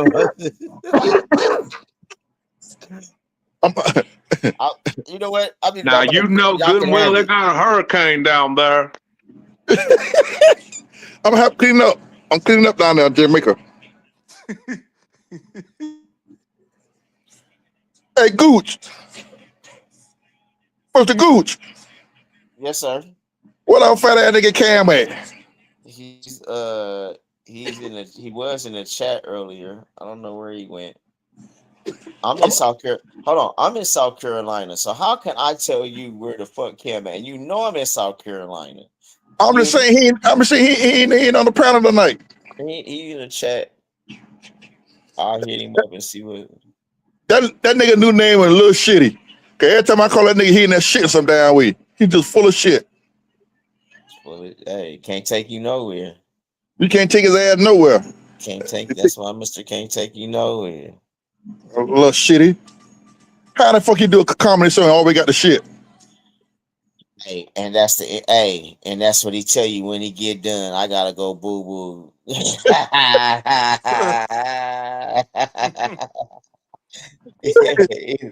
either gonna tell you got the kids in the car, or you gotta go boo boo. Nigga, for real. That's how my nigga is his shit. Yeah. Man, what the hell Poplar out there with that Poplar haul ass, eh? Pop probably just got off work. I don't know what all happened, man. I just know I just wanted to reminisce on some shit. I was going through some shit, reminiscing. I ain't got nobody to beef with no more. I ain't got nobody to call out no more. You know what I'm saying? Well, listen, man, I did something last night, man. I had to sit back and I replayed. I had to reminisce. I was sitting back watching the fight last night. I was crying. The Bud last fight when he beat the shit out of Canelo. Yeah, we got to do a list, man. This shit out of hand, man. I mean, I just sat there and watch him. I started to watch the Earl fight, but I just want to see how he beat the shit out of Canelo ass. no, I actually, I actually went from Ricky Burns. Right now I'm at Postal. So I'm going through all the fights, bro. I'm at Postal right now. I love the way he thought that boy. What is name? Andre. I can't think of his last name. Of course you can't. I can't think of that motherfucker last name. He hit that motherfucker. See. Then you got fish. You gotta know that. You gotta know the names, man. Yeah, I can't think of funny last name. All I know the first name was Andre. I can't think of his last name. I ain't gonna say the last name. The fish be talking about I fucked up the man's name and shit. You know, he ready shit. So I have to fuck his ass up. Andre Rising. No, it wasn't Rising.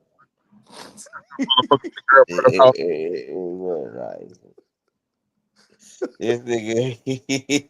Andre 3000. It's Kilmoff or some shit like that. Yeah, whatever the name is. Andre Kilmoff. Andre 3000, Goldie. No, it was like Kilmoff or something. I'm about to find it. But I want to say it's like Kilmoff or something. The resume is trash, boy. That's better than Hey, but he fought way more undisputed. I mean, not undisputed, way more undefeated fighters than y'all guy. You know, he was just trying to make a name for himself. That's one of the fights he had nobody in the audience and shit. You know, he just starting out and shit. See, that's how far I go back. Now he come up to there for 135, went to whooping ass and shit. Everybody ran. We got that Ricky Burns ass. It jumped, got a Rain magazine belt, went to 140, tore everybody ass up at 140. Come undisputed. Who? Got that the boogeyman, nigga. No, I'm saying who he tore up at 140. Everybody. He beat the shit out of the Postal. Postal was the boogeyman at 140. Yes, sir, he was. Ran down and got silver one. Even though y'all mad, and Dongo took belts from two motherfuckers. With first round knockouts in their hometown. He did that. The boy with and Dongo is the Black Cambosis.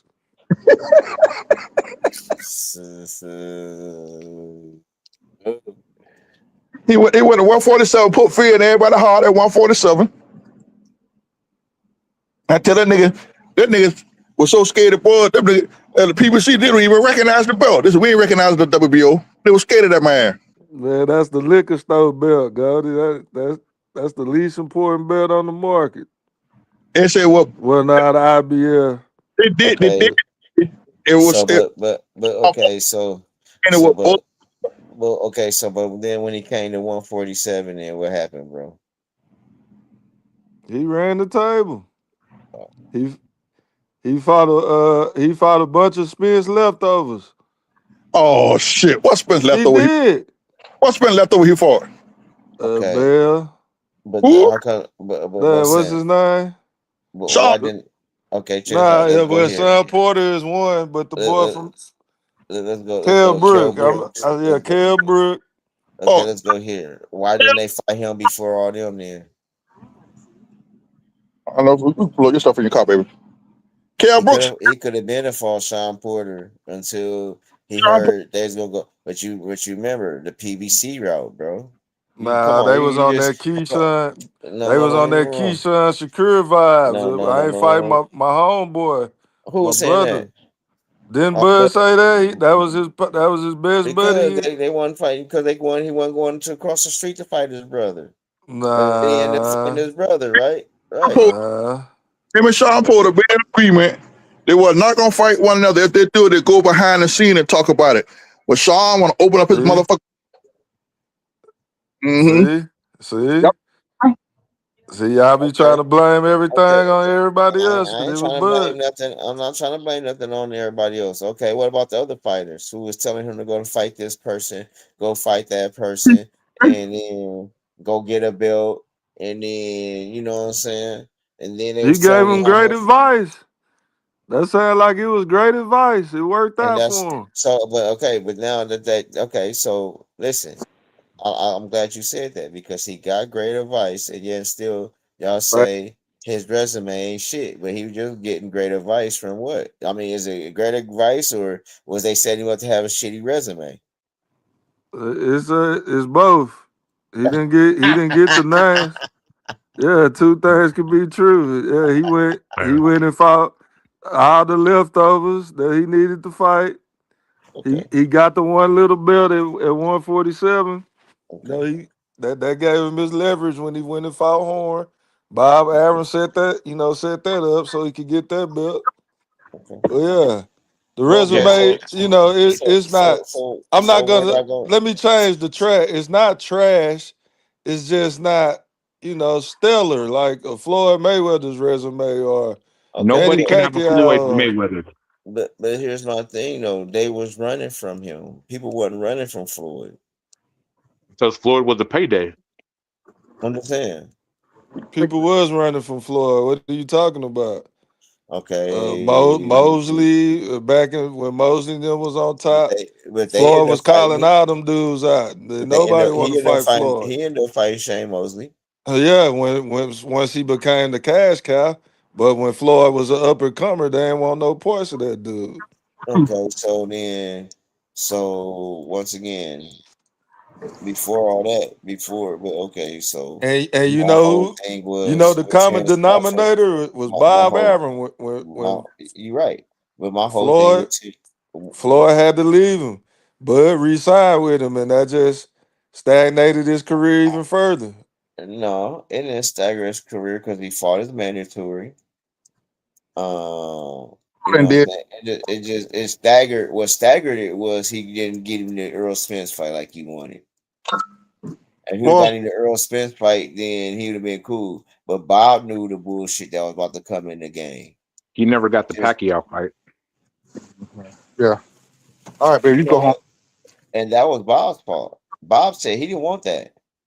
If not, I'll put it in my car. Bob But they were dangling that carrot in front of him for a long time. He did that part. So whose fault is that? Because But that's how they. I'm not playing the blame game. I'm just saying that's what it is. Okay, so once again, you say that's Bud. I understand that's Bud's fault for siding back with Top Rank. But let's No, go here though. no, Let's go did it? here though. Look here, that may look. He would have. Y'all stop that shit. Cause boy would have started PBC back then. He still wouldn't have got them big fights. how you know that? And we already know that. No, you Bro, don't, man. That shit. You don't get them big fights right there. That man was trying to keep him away from nigga. Okay, let's go here. Why did he shit on Bud and Earl for that fight then? Why them niggas had to go renegotiate their own terms to get that fight, fam? If he wasn't gonna do that to Bud. Yeah, Heyman didn't want to fight. And Bud didn't have a promoter at the time. Bud didn't No, he sign was with up on the, PBC. he was about So to what though. you think was gonna happen, I mean, but Goose? okay, so if you want, hold on, if you He want gonna somebody take her. That's hold on, different if from you want Bud. somebody, Hold hold on, on, Goose. Let me just let's say this. You said two different things. You can't say that if Bud would have signed with PBC it would all been the same. And then use the example when Bud came to the table, not being with PBC as a free agent. Of course, Al go try to make the better deal for his guy. That's a no-brainer. Listen, hold on. Let's keep it real. Ball Aaron tried to make that fight a couple of times, and L shut him down. So he didn't want to work with Ball. So I cut the bullshit off. Nobody don't want to hear nothing about no try shit, man. Oh, no. I'm gonna go here then, man. I'm gonna go here, General Big Fish. Okay, so Terrence Crawford's a free agent, right? Yep. Right, and he is the best in the game, right? Right. Yep. So why don't you put your money up to make it sweep so you can get him on your team to where you can promote him the right way, like you did the rest of them guys. Listen, I'm pretty sure from a conversation that Terrence Crawford and Al Heyman had, Al Heyman consents that this dude is on a whole nother agenda. He is not trying to be with nobody. So what? Oh, So that's why. Okay. If I had to guess, because what you're asking me is to completely guess. I So understand. I understand. Just like I'm just saying. All I'm just yeah, that's all I'm completely guessing too. But my guess is this: that Al didn't put the money up like he did the rest of them guys. Al Heyman, let me tell you something. Let's keep it real. They didn't want Bud much invested into Earl Spence. That's what the Earl's would have been the top man, and Bud would have came over there and destroyed that shit. They put all the eggs in one basket behind Earl Spence. That's why. That's why they kept Earl away from Bud like they did. And they'd have put Earl up on Bud, he would destroy that motherfucker and took them belts away. Al Heyman wasn't no goddamn dummy. He knew what the hell he was doing. And we all know that shit is right. I'm gonna say this. You are correct. The niggas at PBC ain't got shit right now. Cause Ain't Bud, got no network. that nigga shut PBC down by itself. When They he ain't beat, got no network. they ain't got nothing. They ain't got no fighters. Do they got David Benavidez? Some of those. He about to leave the ad too and go to Turk. Okay, but he's somebody, so don't say they don't got They- nobody. In a second. No, they don't got nobody. Just a guy. they got the face of boxing, Tank Davis. Yep, I do. So I'm gonna lock it. And he is somebody. Leave Tinkerbell alone. Tinkerbell ain't fighting no damn body. You wish, Doggy. Huh? You know Tank coming back, man. That nigga ain't coming back. They said he retired too. All that nigga want to fight is some scripples. Londa, set all your stuff in the buggy, baby. We can put it in the car. We should go. Yeah. If Goose, y'all hold on for a minute. Y'all go ahead and keep talking. I'm gonna jump. I'm gonna let everybody know. I was about to say your final thoughts. I gotta shut my dad's shit up. So I'm about to get off. Okay, God bless y'all. And Fish, fuck you. I'll talk to you in the morning. Matter of fact, I'll talk to you later on when I get home. That nigga. General Big Fish. Man, I'm be coming back on tomorrow, man. I don't do shit, so I'm trying to come on every day. If y'all want to talk boxing every day, we gonna be doing that, man. Until I start doing my other shits. But the next couple of days, I'm back on boxing, just talking boxing, man. Whatever come to mind, I'm on it. I appreciate you for having me on. Let me crash the party, Gooch. Shout out to the apostles, man. One love to you, man. One love to you. Just a guy, man. We're gonna gotta get us a debate going, cause I love to have me say I'll be the certified genius. But if you want to do the Shakur and Keyshawn Davis thing, I will understand too, man. I want to debate niggas that don't answer questions, but I won't even go there right now. But thanks for letting me get on the show. And it just burns me not to name drop. Next time I come on, I'm name dropping every YouTube certified bitch ass nigga I can think of. But I'm gonna try not to do that though. But yeah, one love. Congratulations to the returement party. I'll just stick to the chat from now on. Yeah. All right. Thanks for letting me come on. I'll see you next time. Yes, sir. One love. One Peace. love. Hey, So let me go here when I do this. I let my judges know also, and I'm gonna get some of this shit together. I'm gonna do it better when I'm come back on tomorrow. This shit, yeah, I'm about to have fun. But I was just thinking back. Shout out to B Mac, shout out to E Thriller, man. In 2022, man, that's how I came in. I told my judges I want salute me. Salute was for Blue Blood, and at the time, this is way before Amnesia, and Blue Blood was hating on Bud to the fullest. That LDB, yeah, MKB, you understand what I'm talking about? Amount of King, you know what I'm talking about, man. That motherfucker Blue Blood was mother jucker Terrence Crawford hater. So I want salute. It was salute. It was salute for me. It was one love. Also, one love is Omaha, Nebraska. That's one thing about us. It's Omaha love. So you know what I'm saying, and we showed y'all that for 5 years, man. One thing that came out of uh the apostles, man, aka the Dudley boys, is that we showed y'all love, man. And for motherfuckers who felt that we didn't, shit, look at what you did. If you feel we're not showing you love, it's something you did behind it. Because we show everybody love, man. And um, like I said, I shit. I cussed out for you niggas. Not all y'all, you know, everybody can't, but I got cussed out for motherfuckers. I really got cussed out because nigga Bomac kept telling me to put my camera up, but I wanted to get y'all more footage.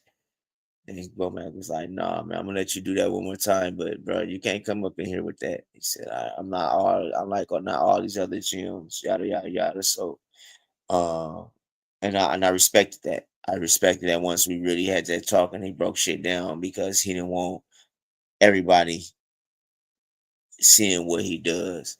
So y'all got a glimpse of it when y'all see his boxing you. Y'all when y'all see the video when I jump it off. Man, I want to thank everybody that rocks with me, man. My co-hosts, man. Because everybody's doing something right now.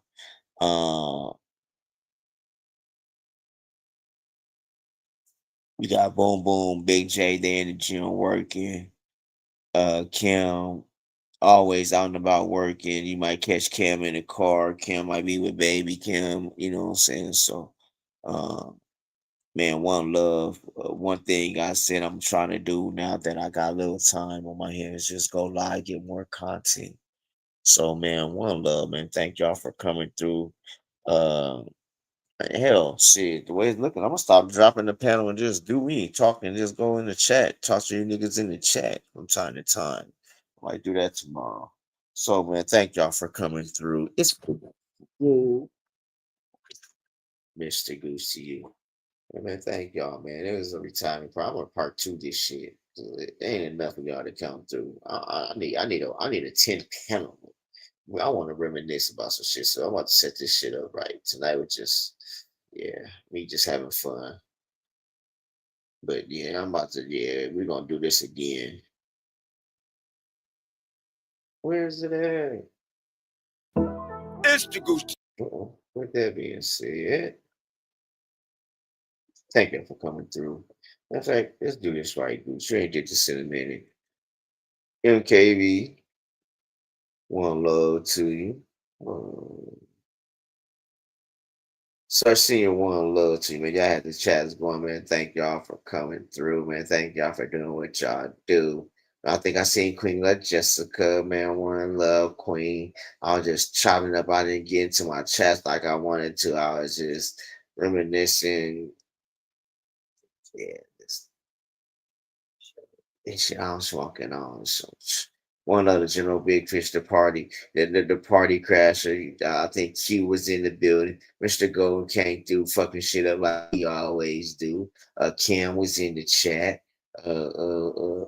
Yeah, dang. Yes, sir, man. Sir, everybody pop came through for a second. Yes, sir. Yes, sir. Man, we gonna get one. There go Q. I knew I was looking for Q, y'all. Man, but one love to everybody that came through, man. And the playback game. I'll be back on tomorrow. I might have some shit to talk about. I'm being these YouTube streets. No, Gooch stuff. Cam said leave that alone. I'm gonna leave it alone. Leave my shit alone. Ooh, keep it boxing, Gooch. Keep it boxing. Shout out to Tony Reviews, man. I was just about to. He wasn't in the chat tonight, but shout out to Tony Reviews. I hope you got your push-ups out, bro. I hope you got your push-ups done. I hope you got your push-ups done, fam. Everybody, thank y'all for coming through. Like I said, 2026, man. It's coming fast. They're approaching. Like real shit. I ain't rocking with everybody no more. It ain't the same like it used to be. But one thing about us, man, we ain't do it. We ain't do it. I ain't do it. I just stay away. I stay away from snakes, man. Y'all keep snakes in your grass. I can't participate. Bars. So 2026. Come check us out. Cam about to do it. I'm telling y'all what's about to happen, man. I'm dead serious. I'm telling y'all what's about to happen. We about to really it's time. It's time for me. I need to get 1,000 subscribers to get monetized. And after that, sky's the limit. Sky's the limit. Sky's the limit. I'm even, like I said, I'm really so for you guys that really fuck with wrestling, man. WWE, AEW, TNA, all that good shit, even the luchadors. Don't fuck with it. 2026, just wrestling with you. I'm about to bring it to the table. I'm about to see if I can fulfill one. Listen, in 5 years, let's see if we can do it. I'll say it here. I'm a little big on one. I'll say it tonight. Listen. If I do this shit right, I'm gonna try to Jake Paul this shit. I'm gonna try to get me a fashion. Try to get my own fashion going. I'm trying to give it Booker T to get me a squad and let me Paul Heyman and shit. With that being said, it's the Goose to you. Mr. Goose to you. I'm about to roll another nut. One love.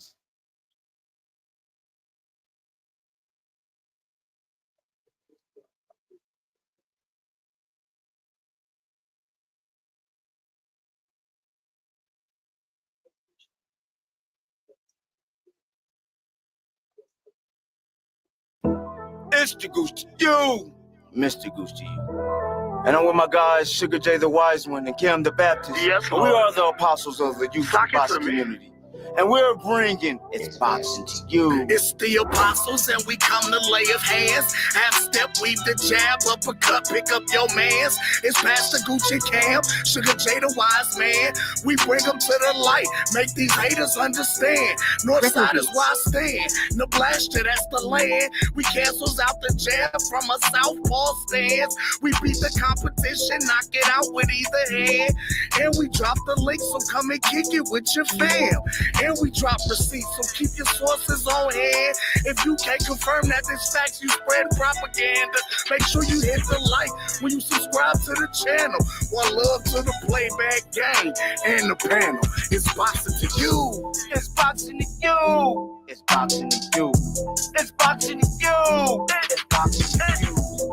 Represent the 402. Being Team Crawford, that's what we do. It's boxing to you. It's boxing to you. It's boxing to you.